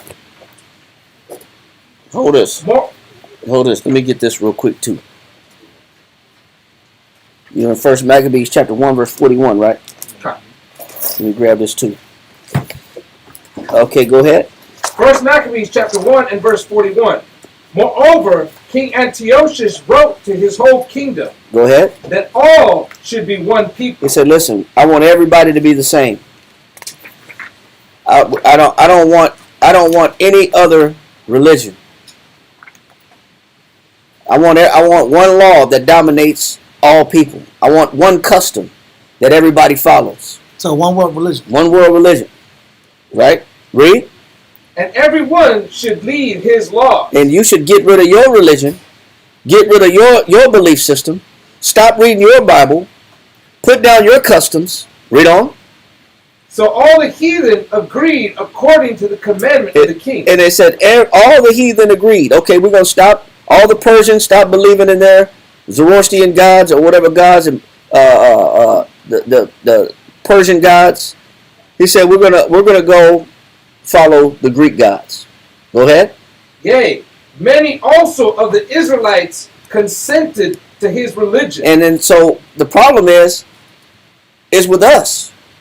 A lot of us sold out and said, Khan, we will drop our religion. Yep. And we will put down our Hebrew principles and laws, statutes, and commandments, and we'll follow after your Greek deities. Read. And sacrifice unto idols. And do what? And sacrifice unto idols. The pantheon of paganistic gods. Read. And profane the Sabbath. And we'll stop celebrating the Sabbath. And we're going to do what? And profane the Sabbath. Go ahead. For the king has sent letters by Stop. messengers. So, is this the first time we notice how a Greco-Roman society tells you, or Edomite society tells you to put down what you believe in, and we need to make this melting pot of belief? Read this right here, down for me. Read this, Augustus. Okay. It says, of Augustus. Read it on that. Of Augustus, not because he was the first and greatest and universal benefactor, having instead of the multitude of governors who existed before, entrusted the common vessel of the state to himself as one pilot of admirable skill in the science of government to steer and govern. Go ahead. For the verse. It says this was what Antiochus believed. Read. The government of many. It says the government of many. Read. Is not good. They said having too many governments is not what? Is not good. It's not good. This was the mentality of the Romans. We don't need all of y'all. We respect what y'all believe in, but all roads lead to what? Rome. Y'all got to follow what we do. It's cool that you could be from this place and we'll let you be a citizen of our place. But when you're a citizen of our place, you got to do what we do. You got to follow like we follow. Yep. You have to serve the gods we serve. But that's not the first time we see how this one world government, this one world faction, and one world belief system is being pushed. We're watching this being pushed it was pushed in Babylon when we were forced to so many times in a day when a trumpet was sounded, bow down to a statue of Baal and pay obeisance to him, which Daniel would not do. Or when we had Antiochus saying, drop what you believe in and follow the Greek deities. Or we had Caesar a couple of years later saying, the government of many is not good. We don't need too many governments. We just need one government. We need one government, one control. We respect your religion, we respect that, but you got to pay obeisance to our gods. And even on the money, it says, out of many there is one. Yep. E pluribus unum. Yep. So he's showing you how this unified thought process, where unfortunately it means you have to disband your belief and follow our belief. They're not pushing the obedience of what your culture says you should follow. They want you to assimilate to them. You must assimilate. Read on. What were you at in verse 41? 43. 43? All right, stop right there. And back to Daniel chapter 11, verse 31 and 32. All right. Daniel chapter 11, verse 31. It says, and the arm shall stand on his part, and they shall pollute the sanctuary of strength, and shall take away the daily sacrifice, and they shall place the abomination that maketh desolate. And such as do wickedly against the covenant shall he corrupt by flattery. He said he shall corrupt by what? By flattery. Now, a war explained that flattery means what? Deceit, broken promises, and deceit. He says he will corrupt by flatteries, broken promises. Go ahead. It says, but the people that do know their power. It says, but the people that stay committed to their power, read, shall be strong and do exploit. So this is Daniel prophesying the coming of the Maccabees.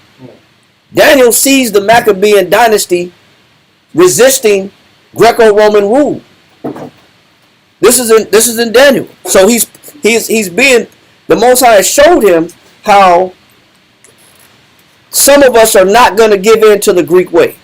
Some of us are going to be resistant to the Greek culture and the Greek ideals and the Greek customs and the Greek dress, so on and so forth.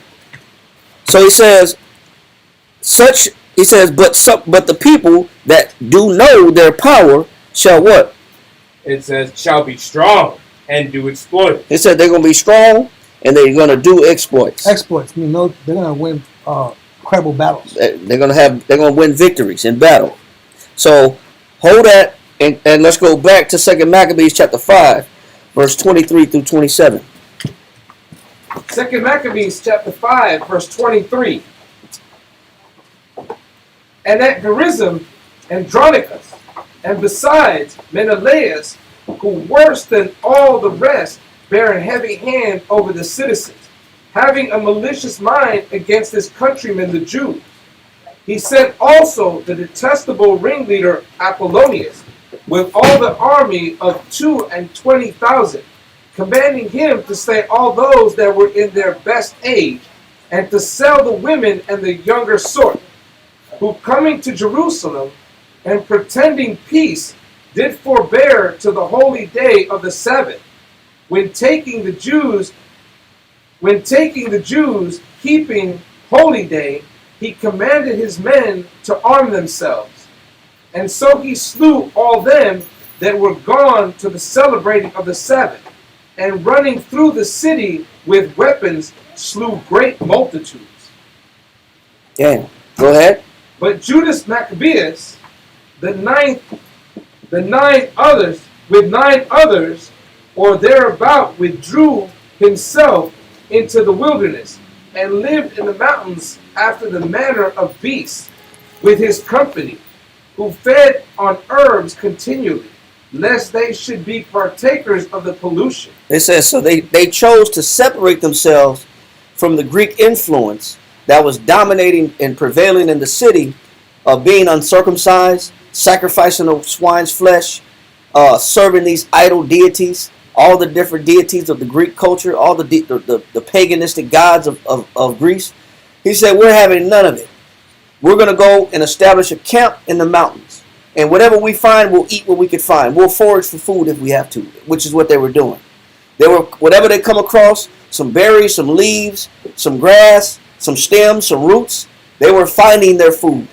It just shows you how stout they were in not wanting to give in to the Greek way. They could have forfeited, sold out, and they could have fed themselves luxuriously. He said, but we'd rather eat what we can find than to just give in to the Greek way and pacify ourselves with their culture. We're not going to do it. We're not going to sell out. So read that last verse again, that second part. Second part. It says, and lived in the mountains after the manner of beasts. It said they lived in the mountains after the manner of beasts. Read on. With his company. It says, so they weren't really well fed. They ate what they could find. They didn't have any established comforts. The restroom was wherever you had to go. You slept wherever you could find a place to sleep. There wasn't really no comforts of bathing. He said they were like animals outside. But they would rather live like that than sell out and give in to their people. Read. Who fed on herbs continually. He said they fed on what? Herbs continually. Man, they ate what they could find. Read on. Mm-hmm. Lest they should be partakers of the pollution. So there's an isolated few of individuals that will refuse to give in to the culture. Yeah. Even if it means I have to be uncomfortable. Even if it means that I don't have the amenities that I normally have and I'm used to, and the comforts of my own home. Even if I don't have the comforts that's normally provided, I refuse to give in. So this is the mind frame of those that Daniel saw in the vision that held on to their law and didn't forget their God. And it goes, God, what was this precept? Yeah. It goes to 1 Kings 19 and verse 18. 1 Kings 19 and then verse 18.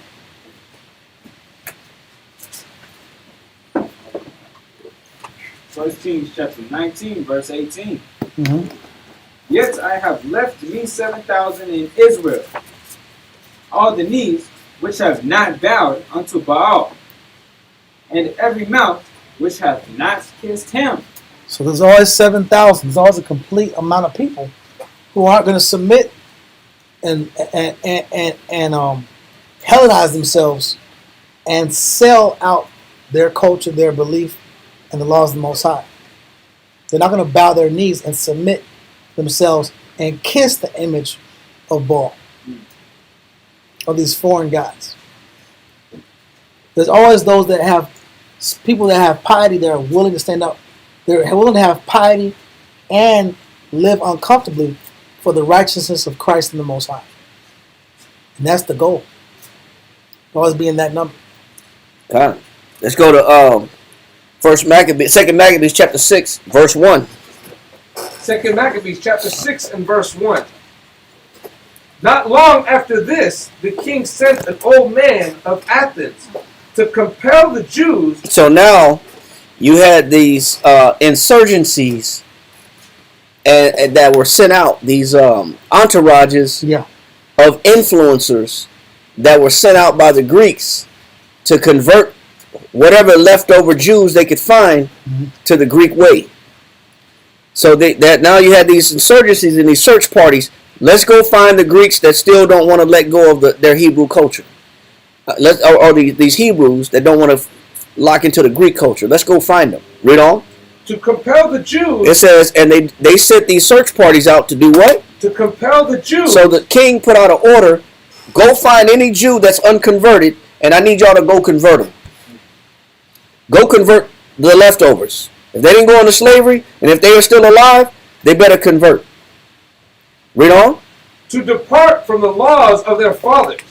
Go ahead. And not to live after the laws of the Most High. So, read. And to pollute also the temple in Jerusalem. And to call it the temple of Jupiter, Olympius. And to call it the temple of what? Jupiter, Olympius. Now, this Jupiter, Olympius, is the god of Mount Olympus. The god of Mount Olympus is Zeus. Zeus is known as the supreme sky god of Olympus. And Mount Olympus is in Athens. So Olympus is supposed to be the city where all the gods dwell. That's the city where that's like the kingdom of all the Greek gods. That's where they dwell, is in Mount Olympus. And the supreme deity of Mount Olympus is Zeus. Now the Roman equivalent is Jupiter. That's why it calls him Jupiter of Olympus. Because it's really Zeus of Mount Olympus. The supreme sky god. All right? It's the same thing. It's the same thing. All right? So we understand that they're still worshiping, that he's trying to convert people to worship Zeus. So read verse 1 again. 2 Maccabees chapter 6 and verse 1. Not long after this, the king sent an old man of Athens. Stop. Now, why would the king send an old man of what? Athens. Of Athens. Do we remember what we said earlier? I know some brothers weren't here. What was the Jewish population like in Athens? We're going to read it one more time very quickly. Read this one more time.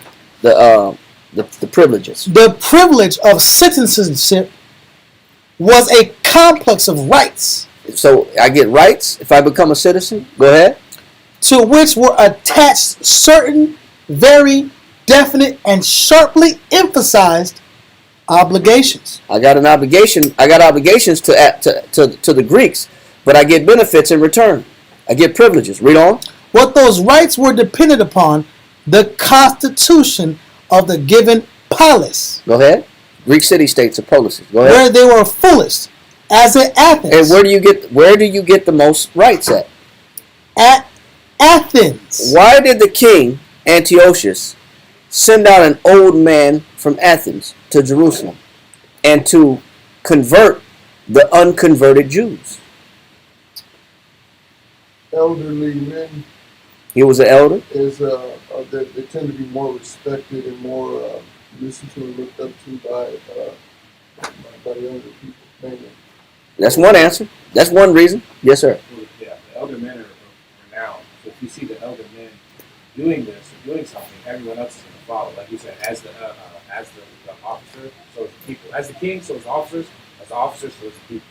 So it's like a domino effect. You see this guy in Athens will go on the left and do whatever he's doing. They're gonna be swayed or persuaded to follow after. But if he was a Greek white man, would they be easy to follow? No. Would they be willing to follow? No, he was compelled, and he was bought in. He was bought into the whole Athens way, so he was willing to go convince them and talk to them and be on behalf of the Greeks. There you go. See, this wasn't no. This is what just because it says it was a man of Athens. This wasn't no Caucasian man of Athens going to convince some Jews to be Greeks. Yes. The question is, why would the king use an old man from Athens? Athens is where? Read that again, Darius. It says, though what those rights were dependent upon the constitution of the given palace. It says, go ahead. Where they were fullest, as at Athens. He says, so you get the most rights to become a citizen. You get the greatest privileges. Where? In Athens. The big city. It's a big city where you no longer have to be looked at as a slave. If you can make it there, you can make it anywhere. You're most free in Athens. It's not necessarily cap. It became a government center of Athens. I mean of the Greek society. Yes, sir. To compel is to drive or urge with force or irresistibility. It says to oblige, to necessitate. Yes. So that what he's trying to do is he's bringing the most convincible person. Exactly. But why? Because this guy has completely given himself to the culture of Athens. He could sell it better than anybody. He is the most influential. He has the most influence. And not only that, to add with what he's saying, he's also persuaded. He's fully persuaded. He's fully persuaded, but because he knows the full benefits of what it means to be a Greek citizen, he's most likely to be able to convince the other Jews why you should change. Look at these benefits. It's like a recruiter going into your community. Exactly. If you're in a Spanish community, do they send a guy that's a German to go in your community to recruit you? Who do they send to recruit in the military in your community if you're in a Spanish community? Somebody more relatable. Somebody more relatable. So if you're in the hood, who do they send to the hood to go recruit? Somebody that came out the hood. Somebody that came out the hood. Yep. Just like when it was time for the jab, who did they send in Louisiana to have a concert, back that thing up, became vax that thing up? Wow. This is literal. I'm quoting literal. And look it up. It was Manny Fresh and Juvenile, and they had a whole concert. They was dancing and singing, and they were saying, "Girl, you look good, won't you?" And then they would, instead of say back the thing up, they would say vax that thing up. Yes. And that was the sale in Louisiana. But you speak in the people language. Yes, sir. I did that recruiter's assistance. And Yeah. they sent me right back to the neighborhood I grew up in. Yeah. Why would they send you back to the neighborhood that you grew up in to do recruiter's assistance? It's a familiar face. Yeah. You're recognizable. You one of us. So if you could convince me, listen, you'd be more likely to tell me the benefits of my decision just in case I have apprehensions of fear. You're easy to believe because you came from where I came from. Yes, sir. And not only that, but like I said, you sent someone back to the neighborhood and it's a familiar face. But you know what? I can trust you. That I can trust that you have my best interest in mind, and you're not going to do me dirty. This isn't something bad. You have my best interest in mind. So of course I'll follow you and go with what you're saying. Yeah. The mouthpiece. And if I'm not mistaken, when you are able to bring in if you're able to bring 3 people, you get a rank promotion. You go like from E1 to E2 if you bring some other people in. There is bonuses involved when you do bring in recruits. It's not so you bring in a certain number, you can get your rank up quicker when you come back to do that recruiter's assistant. Yes, sir. And the older man is not intimidating. No, he's not. He doesn't look like a threat. But this is a guy that has all the rights of a citizen in the Greek culture. They picked the place that gives you the most liberty, the most freedom. And they chose this guy to go back to Jerusalem and convince them to drop the Bible and follow us in Athens. And you know, man, this guy. But remember, in Athens, this is where you reap the most benefits for being a full-scale Greek citizen. Finish that, Darius.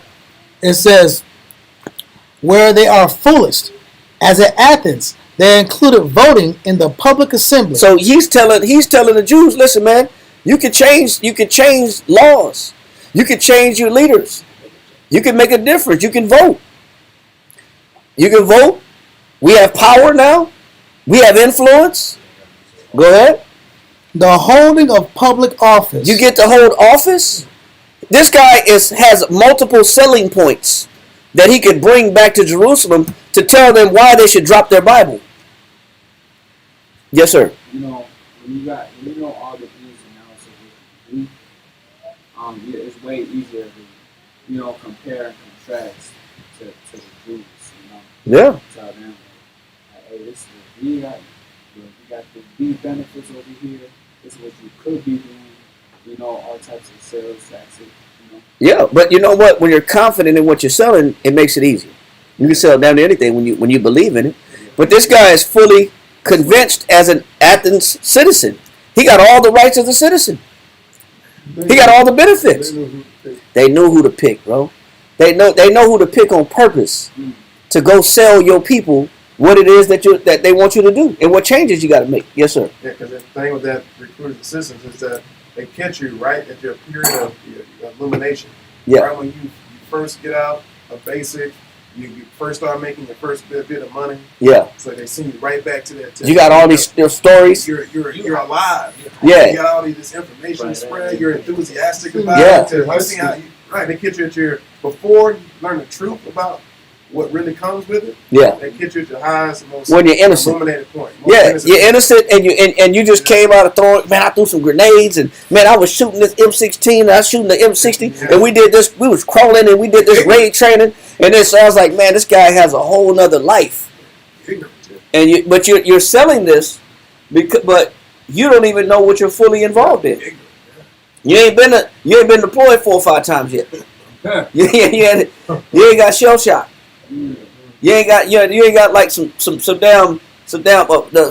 car alarm go off and you diving under your bed. Yeah. You don't got that on you yet.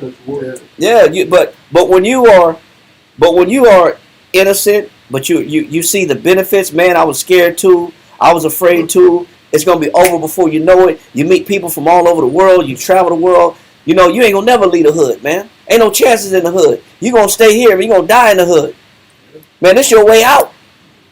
You can just sign right here and just do a 4-year term. Just try it. Do a 2-year. 2 years. Just do a 2-year term. Sign right here, and then before you know it, by the time it's 5 months of training, you only got a 1.5 years left.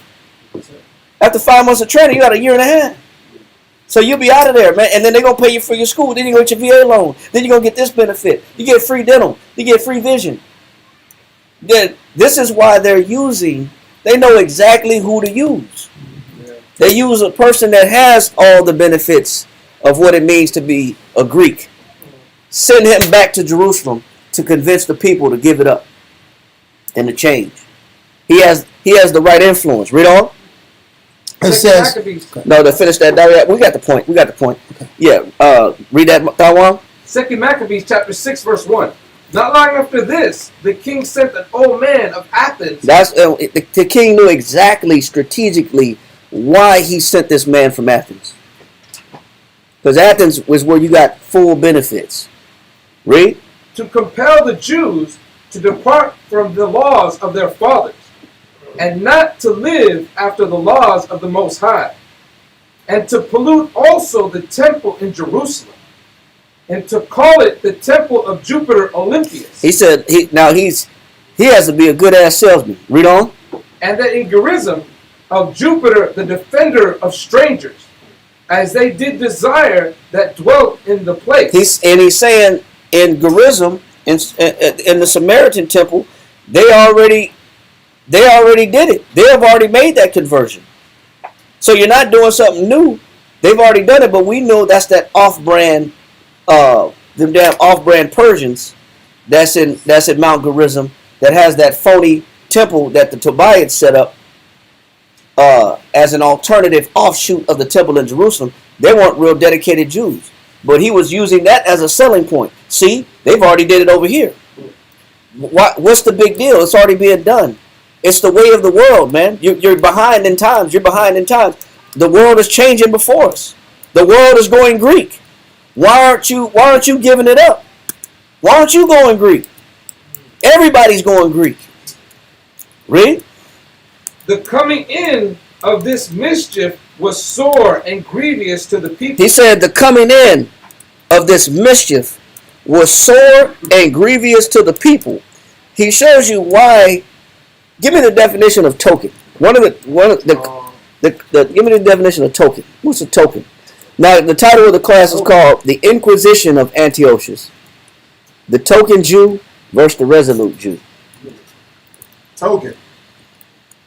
A sign, something intended to represent or indicate another thing or an event. Right. So now, what Esau will do to convince you to change, they will always send in the token. Yep. They're going to send a token in. Somebody that you can trust as a sign to make modifications in your life. And it's kind of an old concept, but they always show the most popular. People go into the old magazines, the old Jet magazines, the old black magazines, Ebony and all that stuff. They always show the old people used to sell us liquor. Remember that? Yeah. They would have Red Fox selling liquor to us, and all the guys that were important and prominent at that time period. And then Billy D. Williams, and then they had Colt 45. Colt 45, OE. They were all pushed, but they just had this, all this. But Colt, those 40 ounces had something called manganese in it. Now, manganese is a vitamin or a mineral, whatever, but at a certain amount, it incites violence. So when you have a certain amount of manganese in your system, it intensifies a violent nature. So it's the 90s. Everybody's listening to gangbang music, watching gangbang movies. Drinking 40s. Drinking 40 ounces and getting extra manganese in their system, and then intensifying upon being violent already and being in a bad environment and being drunk, have the certain mineral that increases a violent nature. And aggression. But you have people that you look up to. First of all, if you're drinking it's something called Mad Dog. What do you think it is? What do you think? Who gave it that name and why? Why would you even go and look for a great Mad Dog? Great flavor. And after two of those, it's a wrap. The brain can handle only about two. Two Mad Dogs. Why would you go get a drink called Four Loko? Yeah, it's making you crazy. Yeah. Why would you go get a drink called Crazy Horse? Oh, that's crazy, right? Night Train. Yeah. Why would you go do this? Incredible Hulk. Why would you go mix a drink? What do you think you gonna become? Hurricane. Hurricane. Why are you mixing these things up, man? Yeah. Because what our people don't understand is they have an intention behind why they do what they do. It's to unravel our belief and our faith and our attachment to the Father. And they'll send in a token to make that conversion easier. And that's what this was. That's what this guy from Athens was. He was a token Jew coming in to Jerusalem to convince people to give up their belief and their faith in the Most High and go make that Greek conversion. Go ahead and get the idol, set the idol up. Don't call that the temple of Yahweh. Go ahead and name this the temple of Jupiter Olympus, which ain't nothing but Zeus. So this is what they do. They always bring in a token. Read on. 2 Maccabees chapter 6 and verse 3. The coming in of this mischief was sore and grievous to the people. He said it was sore and what? Grievous. Now Paul said this in Galatians chapter 1 verse 8. Read that. Galatians chapter 1 verse 8.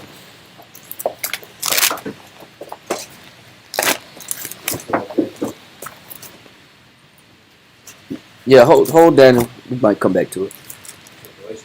Yes, sir. Galatians chapter 1 verse 8. Galatians chapter 1 verse 8. It says, But though we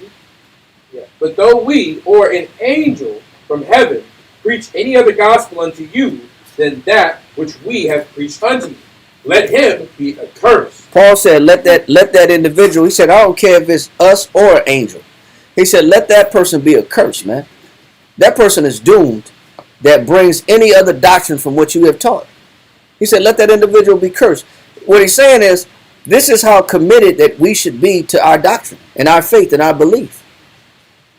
That we're not just going to let anybody come in with an alternative doctrine, an alternative faith. Yeah. Than what we've been taught and shown. You got to stick to the core. You got to stick to the principles of what you believe in. Because people will come in and manipulate the culture. For a fee. There's an obligation on the other end. There's a cost on the back end. Read on. Verse 9. It says, as we said before, so say now I again. If any man preach any other gospel unto you than that ye have received, let him be accursed. Read. For do I now persuade men? So who are you here for? You got to ask yourself that question. Who are you here for? Why do you do what you do? Are you here just to show face and persuade men that you believe in God? Read on. It says, for do I now persuade men or the Most High? Or who am I trying to convince that I believe? That's why you can't let anybody take you off and knock you off your faith and off your belief and off your course that's got you strong, resounding in faith. You can't let anybody take that seed out of you that's been implanted in you. You know right from wrong.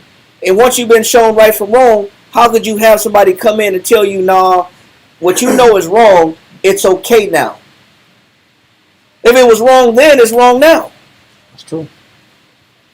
But the times are changing now. It don't matter what times change. Regardless of what time changes, when time changes. I know right from wrong. Read on. Or do I seek to please men? But if I'm here to please men, then I'll be gullible for what? To be altered. Influenced. If I'm here for the wrong reason, then I'll believe what anybody tells me. But if I believe what the Most High tells me and shows me, then I got to see it from the scriptures. It's got to be what I've been given and shown. And it's not too many of us that stick to the core of what we've been taught. We're always trying to modify and change. And that was the old Israel. Yeah. Well, it might have been old Israel, but was it wrong? Let me ask you a question. Is shorts unlawful for men? When you look at breeches, they're really like shorts that go down to the knees and up. Underneath the garment, the girdle. But does it say that it has to be a certain length, that your girdle got to be a certain length? Does it say it have to be shin length? But it says Christ wore a girdle down to the what?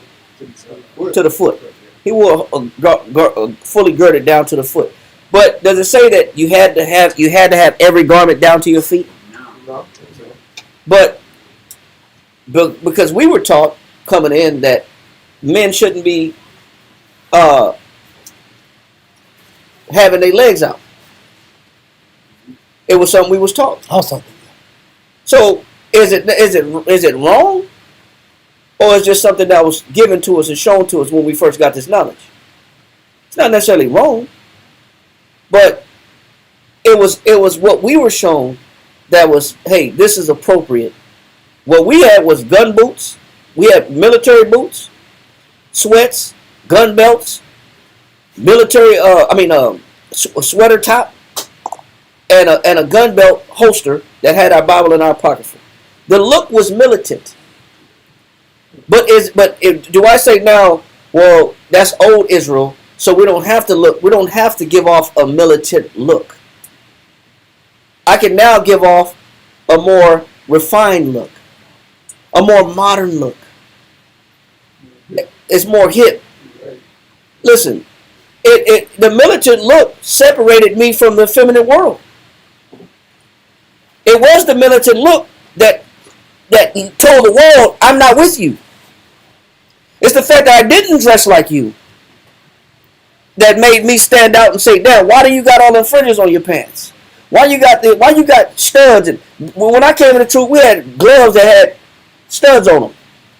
When we went out and was street speaking, it was all black. Now we may have some colors on, but was it wrong? No, but what we were setting was a strong precedence to say we're unified, we're military minded, but servants for Christ. being soldiers for Christ, and we don't want to look like you.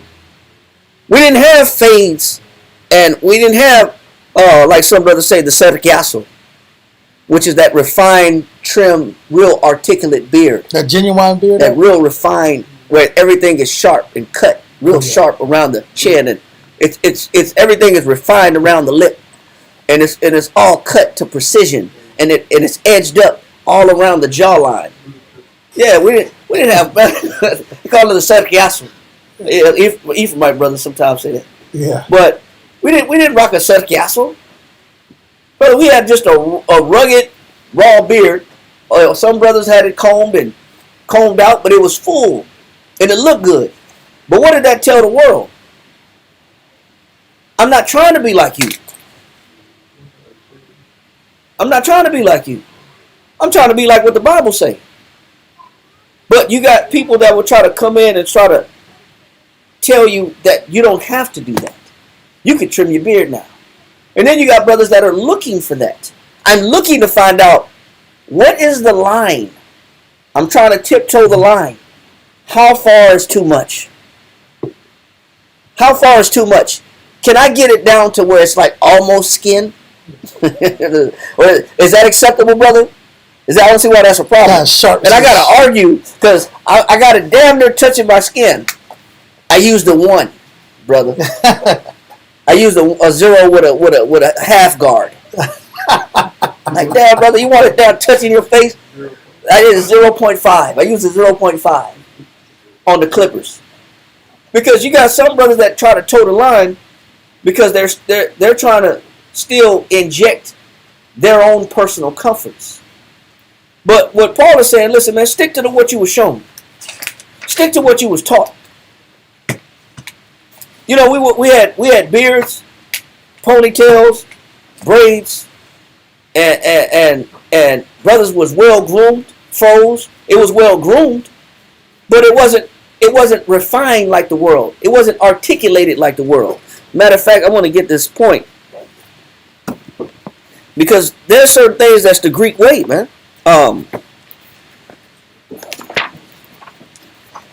Let me get this right quick.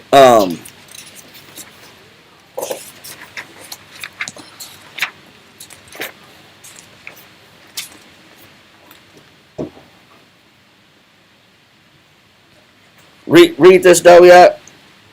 Read, get that one more time. That 2 Maccabees chapter 6 verse 1. Let me see if I can find this real quick. Read one. Start at one more time. 2 Maccabees chapter 6 and verse 1. Not long after this, the king sent an old man of Athens to compel the Jews to depart from the laws of their fathers, and not to live after the laws of the Most High, and to pollute also the temple in Jerusalem. So once I pollute my mind, then I pollute my physical temple, then I pollute the actual temple. There's a trickle-down effect that comes from compromise and towing lines and playing little games and I'm not sure and we need to evolve.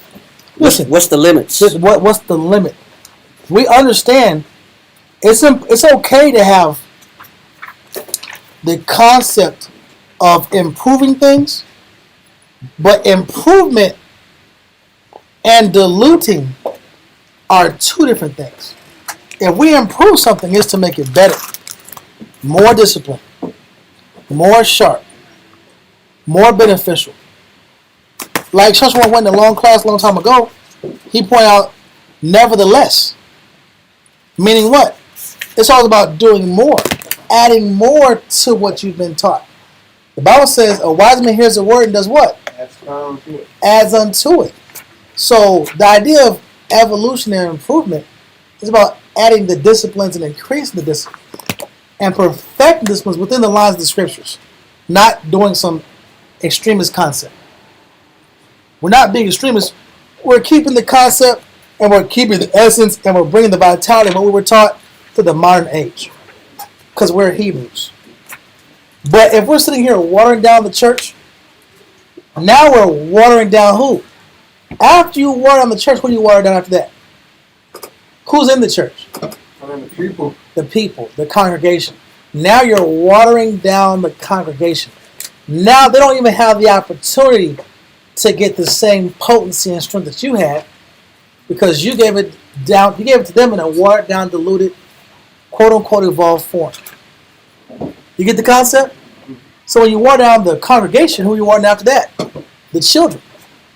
Now, who wants you to water down and dilute the children? The oppressor, the Greek. Those trying to sell you to be a humanist, to be an inclusive-minded personality, to be a Greek-minded, Hellenistic-minded personality, so that you can fit in to Jupiter, the defender of strangers. So we can all blend in with Jupiter and not have any clear, quote-cut divisions. Read on. Verse 2. And to pollute also the temple in Jerusalem, and to call it the temple of Jupiter Olympius. There you go. Jupiter Olympius, the temple of Zeus. This is always about what God you choose, what God you serve. Whether you believe it or not, whether you acknowledge it or not, every activity has some connotation to a God, to a deity. And worship means to live after. So when a person's living after a certain deity, that is an act of service to a certain deity. You might say, I'm just smoking weed. What are you talking about? I'm just smoking trees. I'm chilling. But in ancient times, smoking trees or burning incense was an act of worship to the god Kali Ma, a foreign god.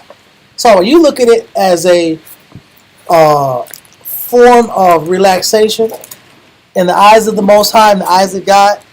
It's a form of worship. You get that? Another example. So, no, go ahead. And another example, going back to a certain part we had in class about being like the Greeks, they name the blossom of a tomato plant, right? This is a little fun fact. The blossom of a tomato plant is called a what? It's called a perfect blossom. All right. Now, why is it called a perfect blossom? It's called a perfect blossom. Tomatoes, the blossom of a tomato plant, or the flower of a tomato plant is called a perfect blossom. Why is that? Brand new. Because it has male and female parts.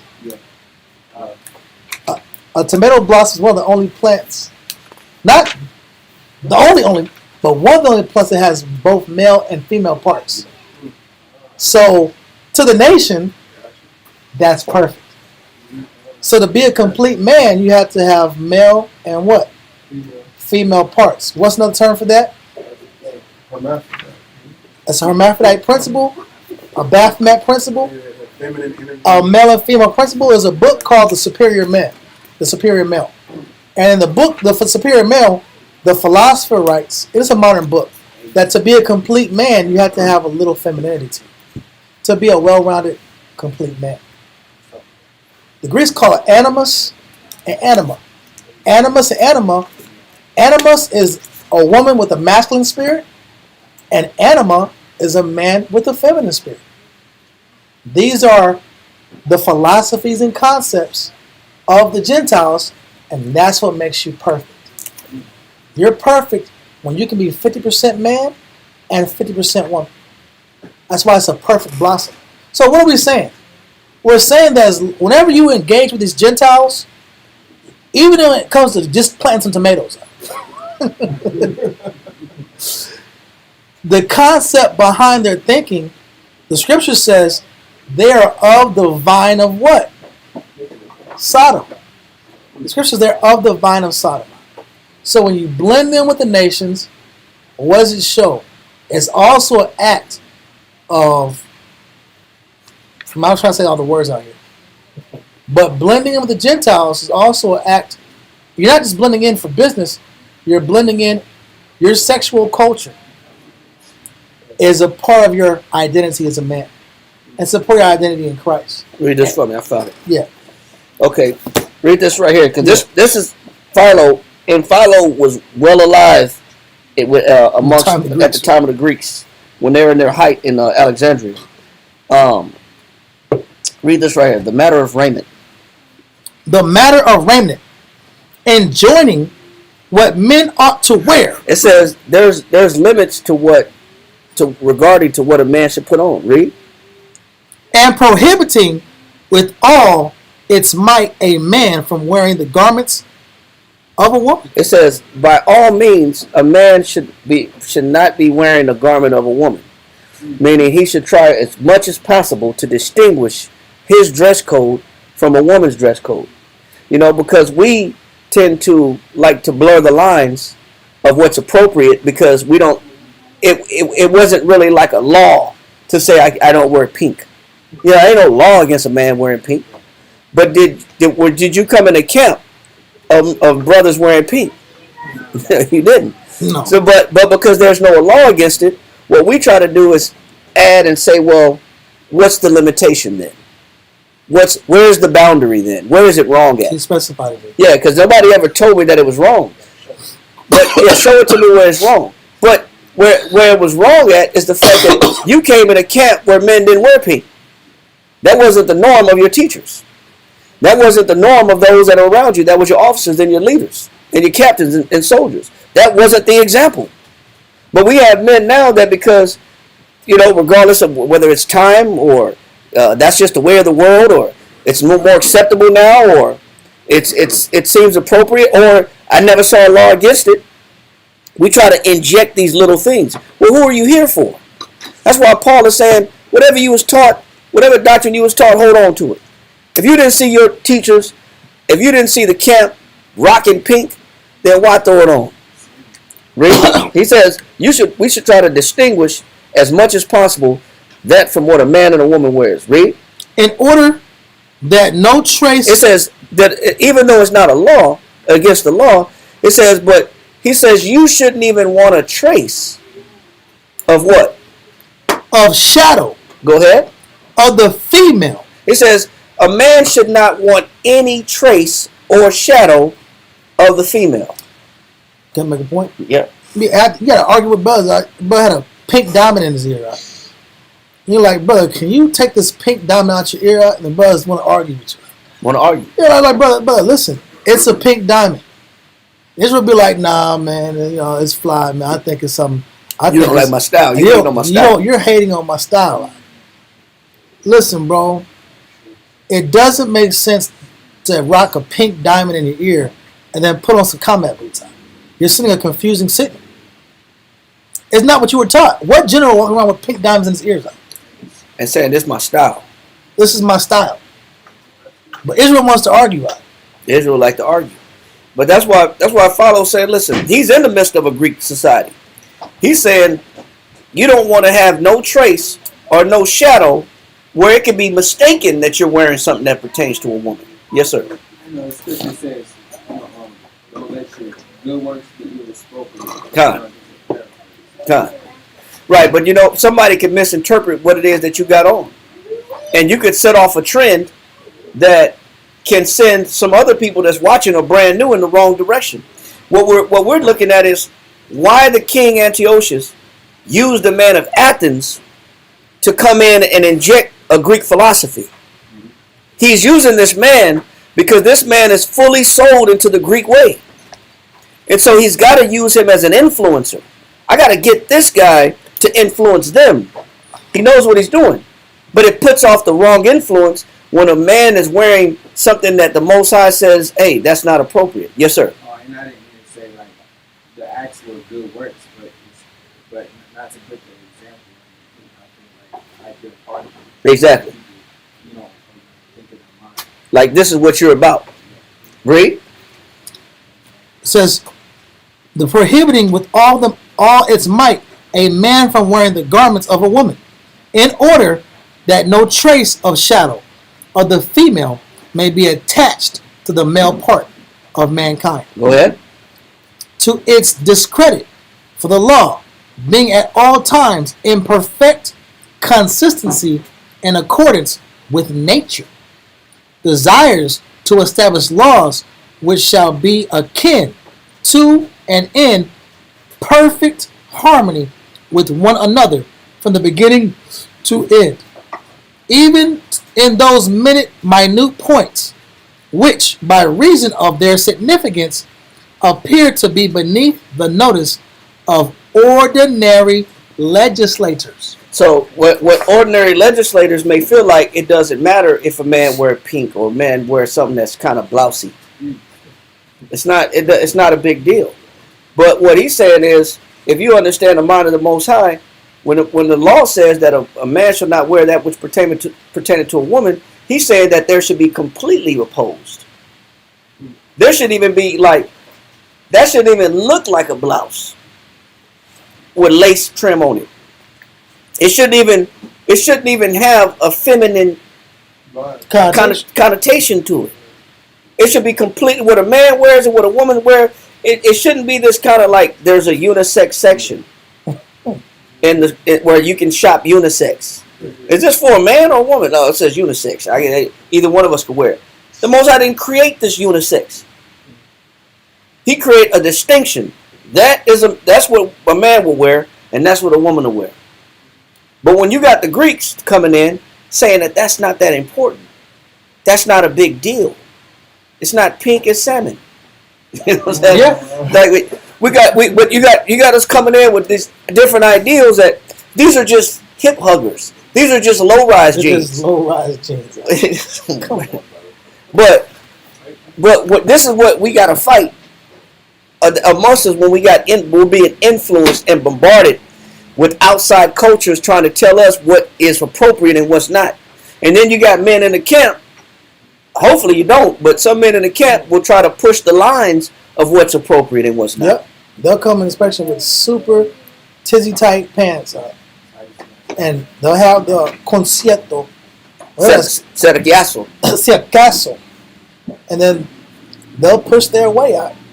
And act like you're out of style. And then you'll have a whole camp of Metro Israelites, Metro Jews. Metro Jews with pink diamonds out. Yeah, in a camp. You look up, everybody's kind of blousy. What the hell's going on in this camp? Everybody drop. Yeah. But this is what you got to protect. This is what Paul said, man. Don't let nobody just come in and bring any kind of influence in. You look up, everything will be different. Cameron, where is it? He's not Israelite. No, he's not. He's a Jake. He's a super Jake. So now let's go to Daniel chapter 11, verse 36. Yawab, you had that right. 36 to 38. Daniel chapter 11, verse 36. And the king shall do according to his will, and he shall exalt himself and magnify himself, and every god above every god, and shall speak marvelous things against the Most High, the power of God. And this is Antiochus. Now Antiochus, his name was supposed to mean like godlike, or get his name in Latin. In Latin, his name means like God upon us. God has come upon us. Yeah. What does his name mean? But people mock his name because the way he died was filthy. So they call him Antiochus Epimanes, which is an offshoot of Epiphanes, of what he wanted to be called. Oh. What's his name mean? Oh, man. I'm not getting Somebody get it real quick. What does Epiphanes mean versus Epimanes? Put Epiphanes versus Epimanes. He wanted to be recognized as a god. Antiochus Epimanes, right? Epiphanies. It's Antiochus Epiphanes means God manifest. God manifests, like I'm here, like God, I'm here in the flesh. Oh. God in the flesh. But get what the people call him, Epimanes.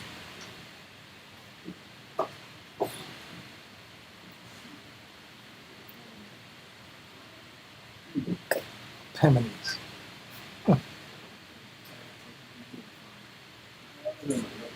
Well, it's a joke, bro. His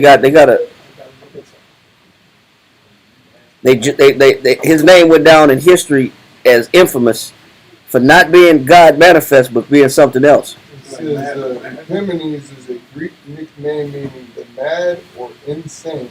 And so instead of God manifest, he's known as the insane one. So that's crazy. So the Most High didn't let his name go down with some honor and some dignity on it. His name became a running joke. But read that again in Daniel chapter 11, verse 36. Daniel chapter 11, verse 36. It says, "And the king shall do according to his will, and he shall exalt himself, and magnify himself above every god, and shall speak marvelously against the power of the gods, and shall prosper till the indignation be accomplished." Until the Most High is fed up with him. Read on. It says, "For that he is determined shall be done.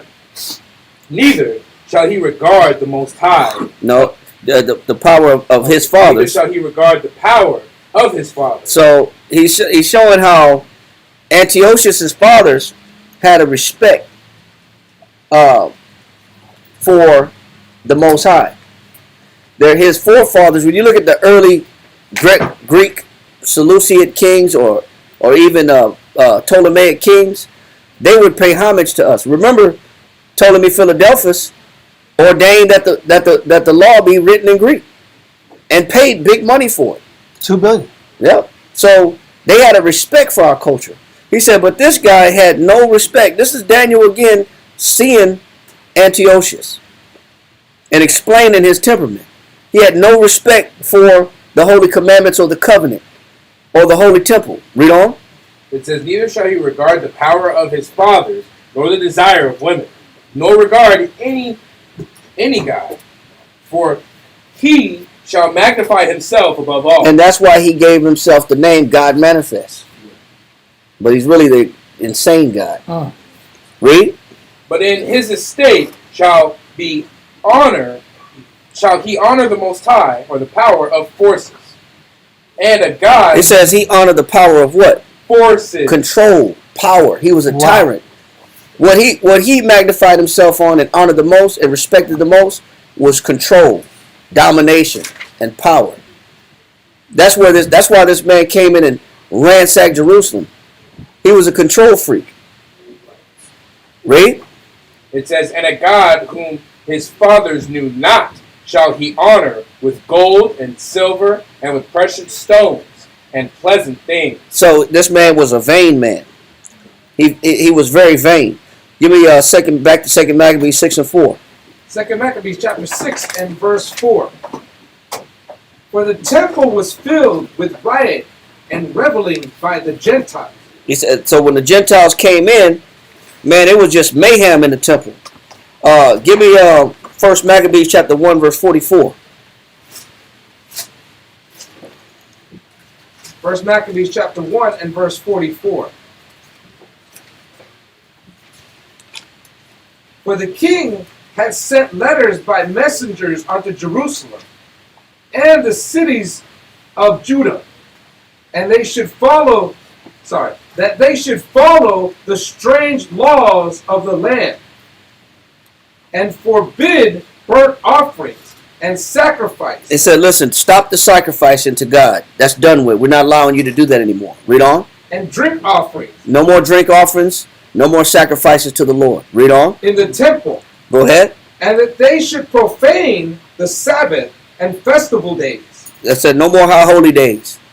No more Feast of Tabernacles. No more Purim. No more Day of Atonement.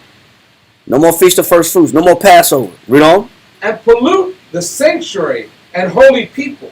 Go ahead. Set up altars It said, we're going to set up altars. Go ahead. and groves." It says, so it wasn't just that they set up the temple of Zeus in the main citadel, the main temple of Jerusalem. They put up micro temples everywhere. And they set up groves for worship pagan deities all over Jerusalem. Is it equivalent or similar to how there's a gun store, a liquor store, and a Baptist church on every corner in our neighborhoods? Yep. Very similar. It's a place where you get to worship an idol everywhere. Strip club. Yep. Title loan. and a Planned Parenthood. Yep. So you get to worship idols everywhere. Read on.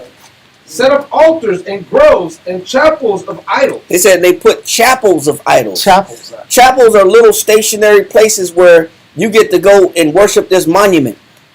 That's crazy. Bro. It's a smaller sanctuary where you get to go in and say your prayers to this idol. All this was all over. He put this everywhere. Yes, sir. Like shrines. Like a shrine. We did a move with this Issachar family, and I don't know, you may have been there. It was this big item I picked up in the closet. And the daughter mentioned, oh, that's for grandmother's shrine. You know, it's this common. Yeah, it is common. People be having shrine rooms. Rooms dedicated shrine just for sanctity and prayers to their gods. He said, but this is what Antiochus was setting up all over the land. Read on. And sacrifice swine's flesh. He said, and he made it mandatory. It's mandatory that you eat swine. It wasn't optional. He put out these decrees that this is mandatory, that you get that swine, you taste that bacon, that ham. You have to eat it. You don't get the option. You're not getting the option. Read. And unclean beasts. It wasn't just the swine, it was other unclean animals.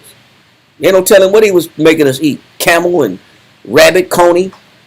You know, all the things that the Levitical law says don't eat. Read on. That they should also leave their children uncircumcised. And you better leave your children what? Uncircumcised. You better not circumcise them babies. What does that mean? That means that they checking for it. Yeah. Not just saying they're not circumcised. They're inspecting. Not just taking your word for it. No. It's mandatory. Read on.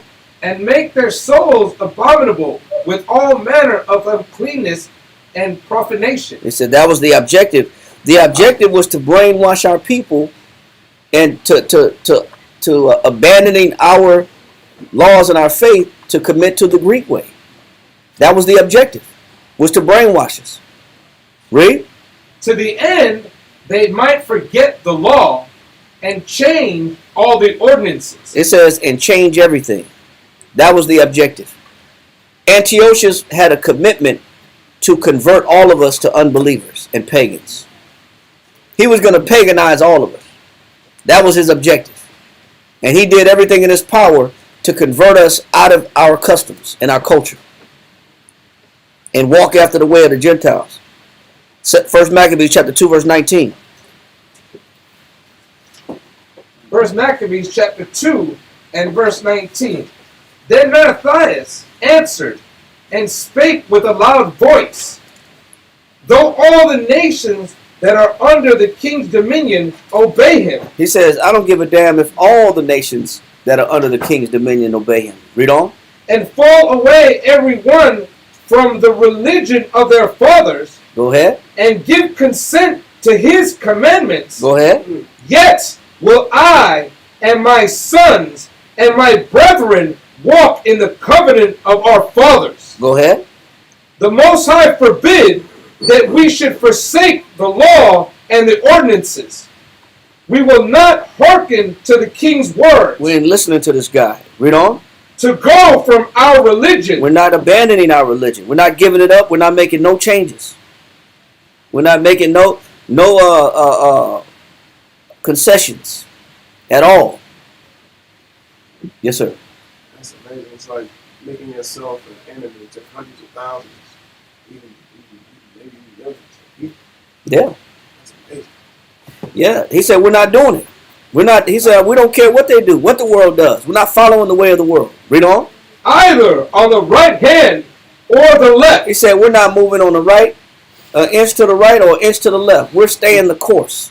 We're not changing at all. We're not budging. And that's why we got the class. That's why the class is called the token Jew. This Athenian Jew that came in with this idea versus the resolute Jew that's saying, man, I'm not changing nothing. Yeah. We got to ask ourselves, which one are we? Are we going to start giving in and become whitewashed with the culture that's in front of us? Or are we going to stay true to what we've been taught, shown as the doctrine that the Most High wants us to have, which is his law, statutes, and commandments? And a little pork ain't going to hurt nothing. Man, bullshit. It's a little, man. It's a little bit ain't going to hurt nothing. Yeah, No, you're man. just not sophisticated. You don't have a sophisticated palate. You're just not fully persuaded in the Most High. Maybe you're not here for the Most High. Maybe you're here for men. Because if you're here for men, you can get persuaded out of the commandments. Read. Now when he had left speaking these words, there came one of the Jews. Now stop. How do you know that this Athenian man, who this Athenian man was? He was a what? One of the Jews. He was an Athenian by citizenship, but he was a Jew by nationality. So when we read earlier in 2 Maccabees chapter 6 that this man of Athens came convincing people, trying to persuade us, this wasn't no regular Caucasian man trying to persuade us. But so Antiochus knew what he was doing. He set aside this Athenian man who was a citizen of Athens with all the rights of Athens, with all the freedoms and liberty in the liberal mind frame of Athens, with all the customs and worships of Athens, straight to us to convince us to change and to deviate. A one. He sent a Jay-Z. He sent a Beyonce. Vote or die. He sent a early rock the vote. Rock the vote. Join. Yep. Jesse Jackson. Al Sharpton. Jesse Jackson and Al Sharpton. Tokens, man. Tokens. Or Jesse Jackson Jr. It's all the same. He said TD Snakes. He said he's this how you know. What's that again? Yeah, Don King's a sellout. Creflo Dollar, all of it. Yeah, Don King died, but man, he was a like he said, only in America. Yeah, how could you promote two boxers and you making money off both of them, and you're promoting both of them? Yeah, my guy right here is gonna knock this guy out, but he my guy too. You know what I'm saying? They gonna fight each other. Only in America can I make money off both sides. Exactly. And this is human cockfighting. This is what it is. All his fighters from And he stole $30 million from Tyson too. And also, your boy Creflo Dollar said, he said everybody's going to heaven. Last year he said the 10 Commandments are done away with, even the Big 10. The law done away with, even the Big 10. He said 1 or 2 years ago, and now his statement is everybody's going to heaven. Supposedly he changed his views on something. Listen, he always says he changes views, but the key point is these guys make strong statements. They make Athenian statements. I'm winning right now. Yes, I am. Read. Now when he had left speaking these words, there came one of the Jews in the sight of all the sacrifice on the altar, which was at Moab, according to the king's commandment. Yep. Which thing, when Mattathias saw, he was inflamed with zeal, and his reins trembled. He said, and his gut trembled, man. His mind, his passions. He was passionate about what this guy. He realized this guy's trying to convert us. He had just said, "I don't give a damn if the world changed. We're not changing nothing." And here come this sellout, getting ready to sacrifice. Read on. Neither could he forbear to show his anger according to judgment. Wherefore he ran and slew him upon the altar. Also the king's commissioner. Also the king's commissioner, who compelled men to sacrifice, he killed at that time, and the altar he pulled down. Thus dealt he zealously for the law of the Most High. And he says, through his zeal, through his ambition, and his strong desire, he wasn't going to be persuaded at all. Read. Like as Phinehas did unto Zambri, the son of Shalom. And Matthias cried throughout the city with a loud voice, saying, Whosoever is zealous of the law, and maintaineth the covenant, let him follow me. The Most High is always going to put that resolute spirit in a few men to not give in.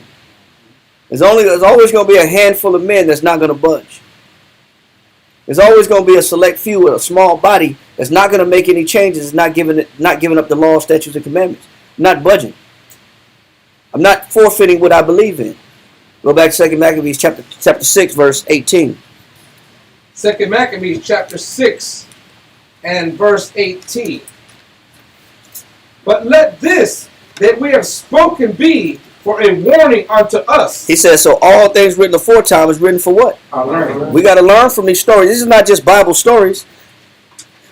The things that happen then will happen in the future. It's not that it's not going to happen again. The Most High is going to have these things in rotation, like Dawiyat brought out last night in his class in reincarnation. Everything's on a cycle. The Most High put everything on a cycle. Read. And now will we come to the declaring of the matter in few words. Eleazar, one of the principal scribes, an aged man. He said, now you had an aged man that they were using as a token to convince us. Now you had an aged man that was a principal scribe saying, man, I'm not going to give in. So there was a righteous influence and there was a wicked influence, both fighting for the minds of the people. Mm-hmm. You had this Athenian man fighting to persuade us. Then you had Eleazar like, hell no. You had Mattathias like, man, I'm going to kill everybody. I'm just going to kill everybody and go to the mountains. I'm not changing. Read. And of a well-favored countenance, was constrained to open his mouth and to eat swine's flesh. They forced his mouth open. They pried this man's mouth open and stuffed his mouth with pork. At this time, it wasn't optional. That's why the class called the Inquisition of Antiochus. Man, this guy is hunting for believers. He's going house to house, city to city, hunting out those that believe. You just can't get away with just being a midi. I know I'm a Jew, but I like to trade with the Greeks, and every once in a while I like to go to the gym with the Greeks, and I like the best of both worlds. I tried it. Yeah, no, man. At this time, what the Most High is doing is he's not giving any options. You either gonna go Greek or you gonna stick to what you believe in. He's making you choose. He's driving a wedge between the culture. Read. But he, choosing rather to die gloriously, he said, man, I die gloriously. Read. Than to live stained with such an abomination. And this is where you said earlier, let not your good be spoken of, Yeshaya. This is where that scripture comes in at. He said he's not going to let anything stain his honor and stain his name and be a mark against him as he's selling out, for him selling out. He's not going to allow it. He's not going to be left behind knowing that he was a sellout in his legacy. People are not going to know me as a sellout. Read. Spit it forth and came of his own accord to the torment. He said he came to his own accord to who? To the torment. And man, he just said, listen, go ahead and get this over with. But somebody that's tormenting you is not trying to get it over with. Their objective is to make you feel maximum pain for as long as possible before the body dies. But he'd rather have that than be forced to change what he believes in. Read? Yes, sir. That reminds me of what y'all were saying last Sabbath. Is it prudence? Or is it faith? Well, prudence doesn't create faith. Prudence is more associated with caution and fear. Prudence won't allow you to exhibit faith. It won't. But faith, you gotta be persuaded and convinced that what you know is right, and you're not gonna change. Get the definition of the word resolute.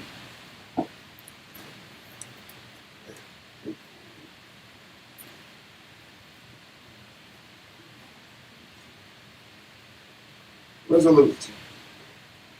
Having a fixed purpose. Having a what? Having a fixed purpose. Man, when you know you're responsible for maintaining law, statutes, commandments of the Most High, you're fixed on that. Read. Determined. You're determined. Hence bold, firm, steady, constant in pursuing a purpose. He said bold, steady, constant. Another definition is unwavering. I don't know if it's in there, but you got it? Unwavering. It said unwavering. So that means I'm not changing anything when it comes to my faith. I'm not going to change my faith or alter my faith to fit in. I'm not doing this to fit in. I got to fit in, man. You don't understand? I got to keep my job. I got to fit in. You know, it's funny how we wear our fringes on our delivery job, But now the warehouse management is saying you got to tuck your shirts in. So now, first of all, we get dirty as hell. And what does it matter? We're not in a corporate environment. We're delivering. We're sweating. We're dirty. We got wastewater on us, kitchen water, toilet water on us. It's so nasty sink water. You know what I'm saying? Dishwater, old stank dishwater water on us. I'm saying this because this is not a job that requires us to be with tucked in shirts. It's not necessary. It's not like a business casual environment where we're in a telephone room of service providers, or we're negotiating contracts or anything. This doesn't require us to wear no damn shirts tucked in. Why are they doing this? They say because we have to send pictures up the chain of command. And up the chain of command, we got to look uniform. But you know what they're going to see when they send these pictures up to the chain of command? They're going to see brothers that have fringes. Yeah, so so does that mean that we stop wearing fringes because they got this policy? No, then that's when we're going to wear the fringes on the outside. Because then what are they going to say? Then you'll know it's an insurrection. An inquisition, when they say, well, you can't wear those. Now we got to assume. We still wear them. But I'm saying that they will modify things so that you don't keep your customs. That wasn't a rule. That's not written in the handbook. Thou shalt not tuck thy shirt in. We didn't sign up for that. That wasn't the contract that we have. Thou shalt not wear thou shirtest untucketh. Man, it's not that way. We didn't sign a contract for that. But we know, what are they insinuating? What is the society attacking? Our way of life and what we believe in on a slow scale. But with anything that you do with Esau, you watch him over time. It may start off slow, but he's going to start ramping up the expectation and the changes, and then start making rules and making laws and making it determine, are you with them or you with us? Whose side are you on? But the Most High is doing that. Because the Most High wants to know, where do you stand? Uh-huh. Who are you with? God. Read. Verse 21? Yes. 2 Maccabees chapter 6 and verse 21. Verse 20. Verse 20. And as it behooved them to come, that are resolute. It says, and it's only right for those that are resolute, that are firm, fixed, unwavering, bold. Read. To stand out against such things. Go ahead. As are not lawful for love of life to be tasted. It says, just because I want to spare my life, I'm going to slap some pork in my mouth to spare my life. So there goes the question that everybody likes to ask when you first get the truth. Well, what if pork was the last thing on the earth? You're stuck on an island and there was nothing but pigs running around. You just gonna die because you can't eat the pig? Extreme question. So there's your answer. There's your answer right there. I don't know why that's a favorite question. What if you're the only one on the island and they only got pigs on the island? You just gonna watch the pigs? I would ask him, if he was in an island and there's only men, what would you do? That's the question. Yeah. Do what the men do? Do what they do?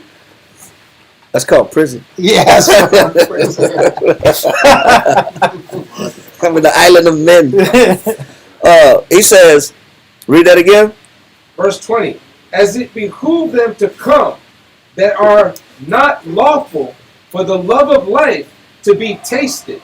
Go ahead. But they that had the charge of that wicked feast, for the old acquaintance they had with the man, taking him aside, go ahead, besought him to bring flesh of his own provision. They said, listen, we'll make a deal with you, Eleazar. You bring your own meat that's lawful for you to eat. We just want you to pretend that you're eating the pork. Just pretend. We know it's against your your beliefs, but just pretend that, take the lamb and act like you're eating the lamb and pretend it's the pork. See that? Come on, bro. Do it. Let's do a bait and switch. Let's just bait the people to think that you're saying that it's okay. Read.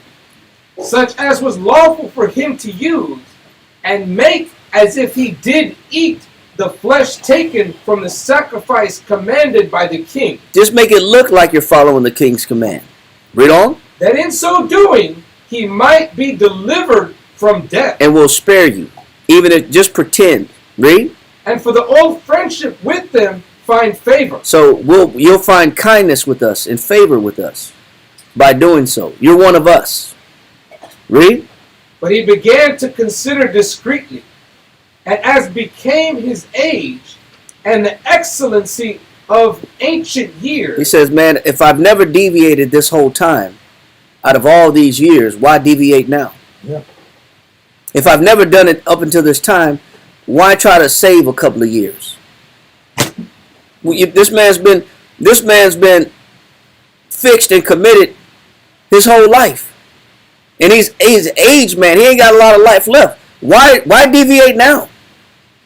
You've been strong and straight this whole time. Why sell out now? It's kind of too late to sell. You gonna sell out? Should have sold out, like I said all the time. If you was gonna sell out, should have sold out in the 90s. The economy was a lot better.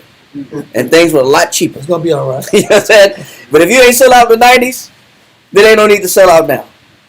Because the 90s was popping. Money was better. Prices. What was it? Especially during that Clinton window where we didn't have no war. That 8 years of Clinton, we didn't really have no war until Bush Jr. got in. Low gas prices, food prices low, housing market super cheap, surplus of jobs.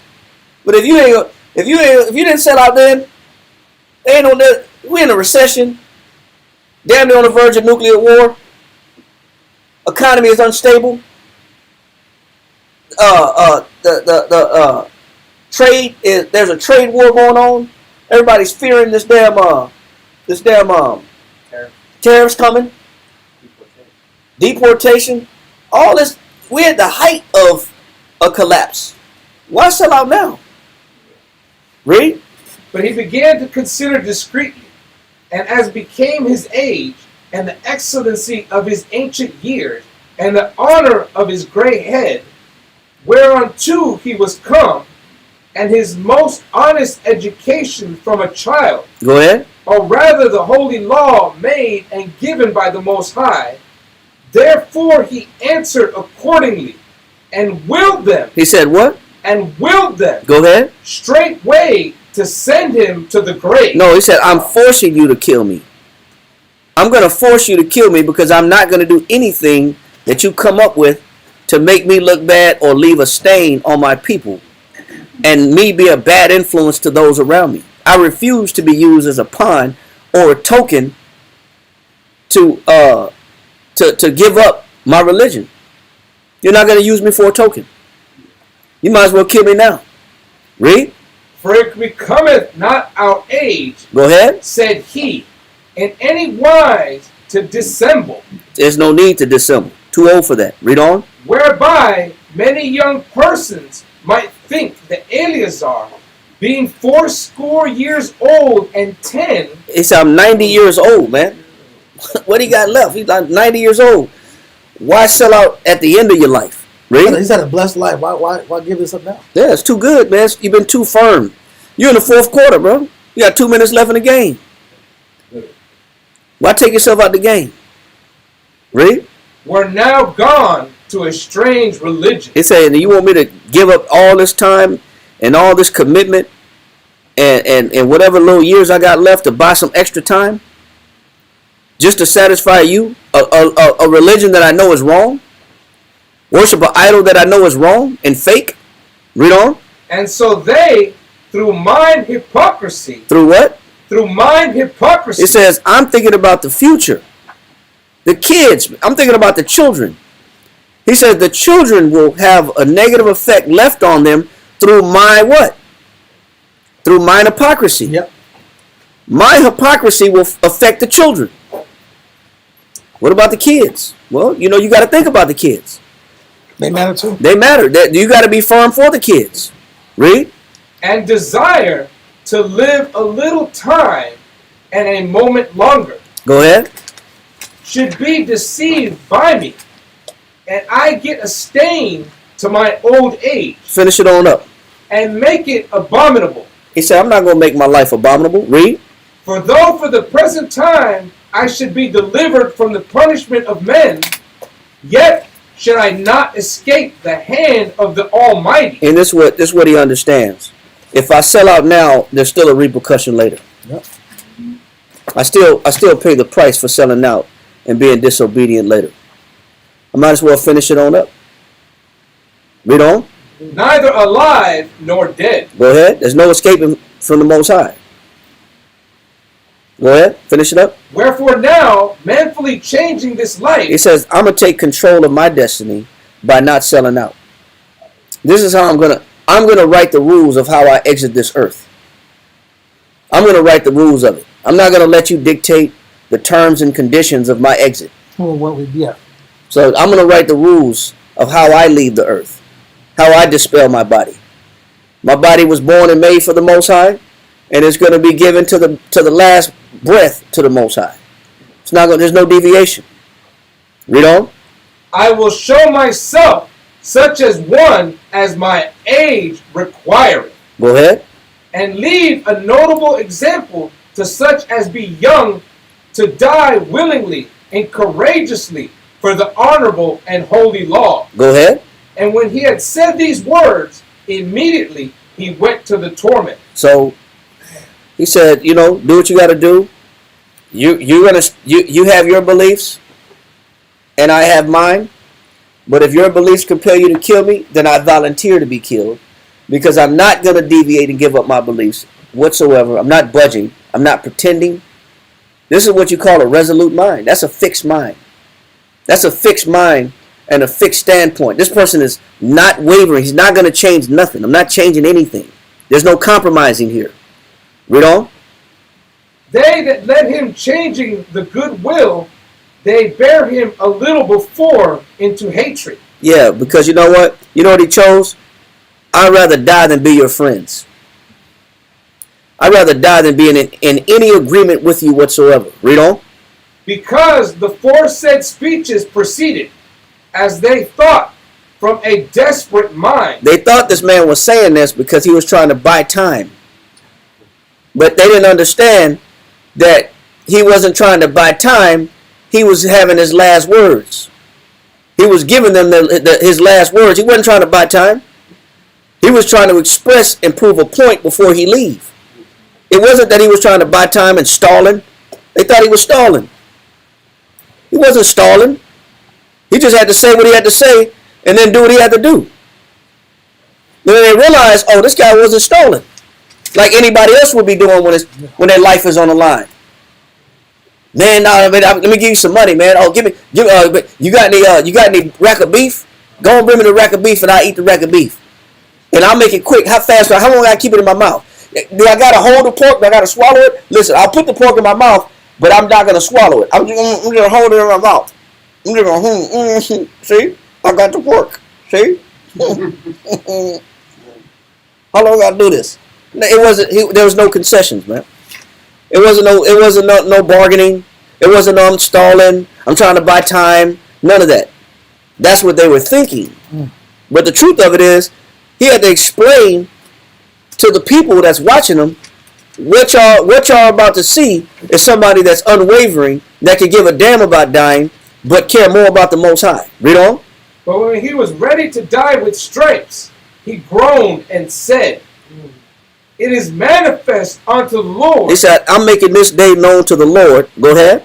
That hath the holy knowledge, that whereas I might have been delivered from death, that I had a chance to escape. Read. I now endure sore pain in body by being beaten. He said he knew they was going to beat him to death. Read. But in soul am well content to suffer these things. Because I fear him. Because I do what? I fear him. So what is your commitment to the Lord come down to? Your fear of the Lord. And the Most High will cause and create situations to determine whether you fear him or not. Or do you rather care more about losing your particular life or care more about being committed to him? Fear of the Lord is the backbone of salvation. Christ is the author of our salvation. He wrote the book on salvation. Author of finisher of faith. Yeah, Christ set the bar on take it to the death, but don't deviate. So he said, man, this is a manifest acknowledgement that I want the Most High to see that I had a chance to escape, but I chose not to. Read. And thus this man died, leaving his death for an example of a notable courage and a memorial of virtue, not only unto young men, but unto all his nation. Unto who? All his nation. So you got to think nation first. You got to think children first. You got to think the Most High first. You got to put all these things in mind before you decide to sell out. These things got to be more important to you. And we know that all these things are written for our learning, because there may become a time where we be put in similar positions where we have to make these decisions. And you got to know what decision to make. And you got to be willing to make the right decision, even if it's uncomfortable. All right? So with that, we want to say shalom. We'll be back in action in class on Monday. The water for hanging out with us on the Shabbat. For everybody online, we'll see you on Monday. All right? Shalom. Shalom.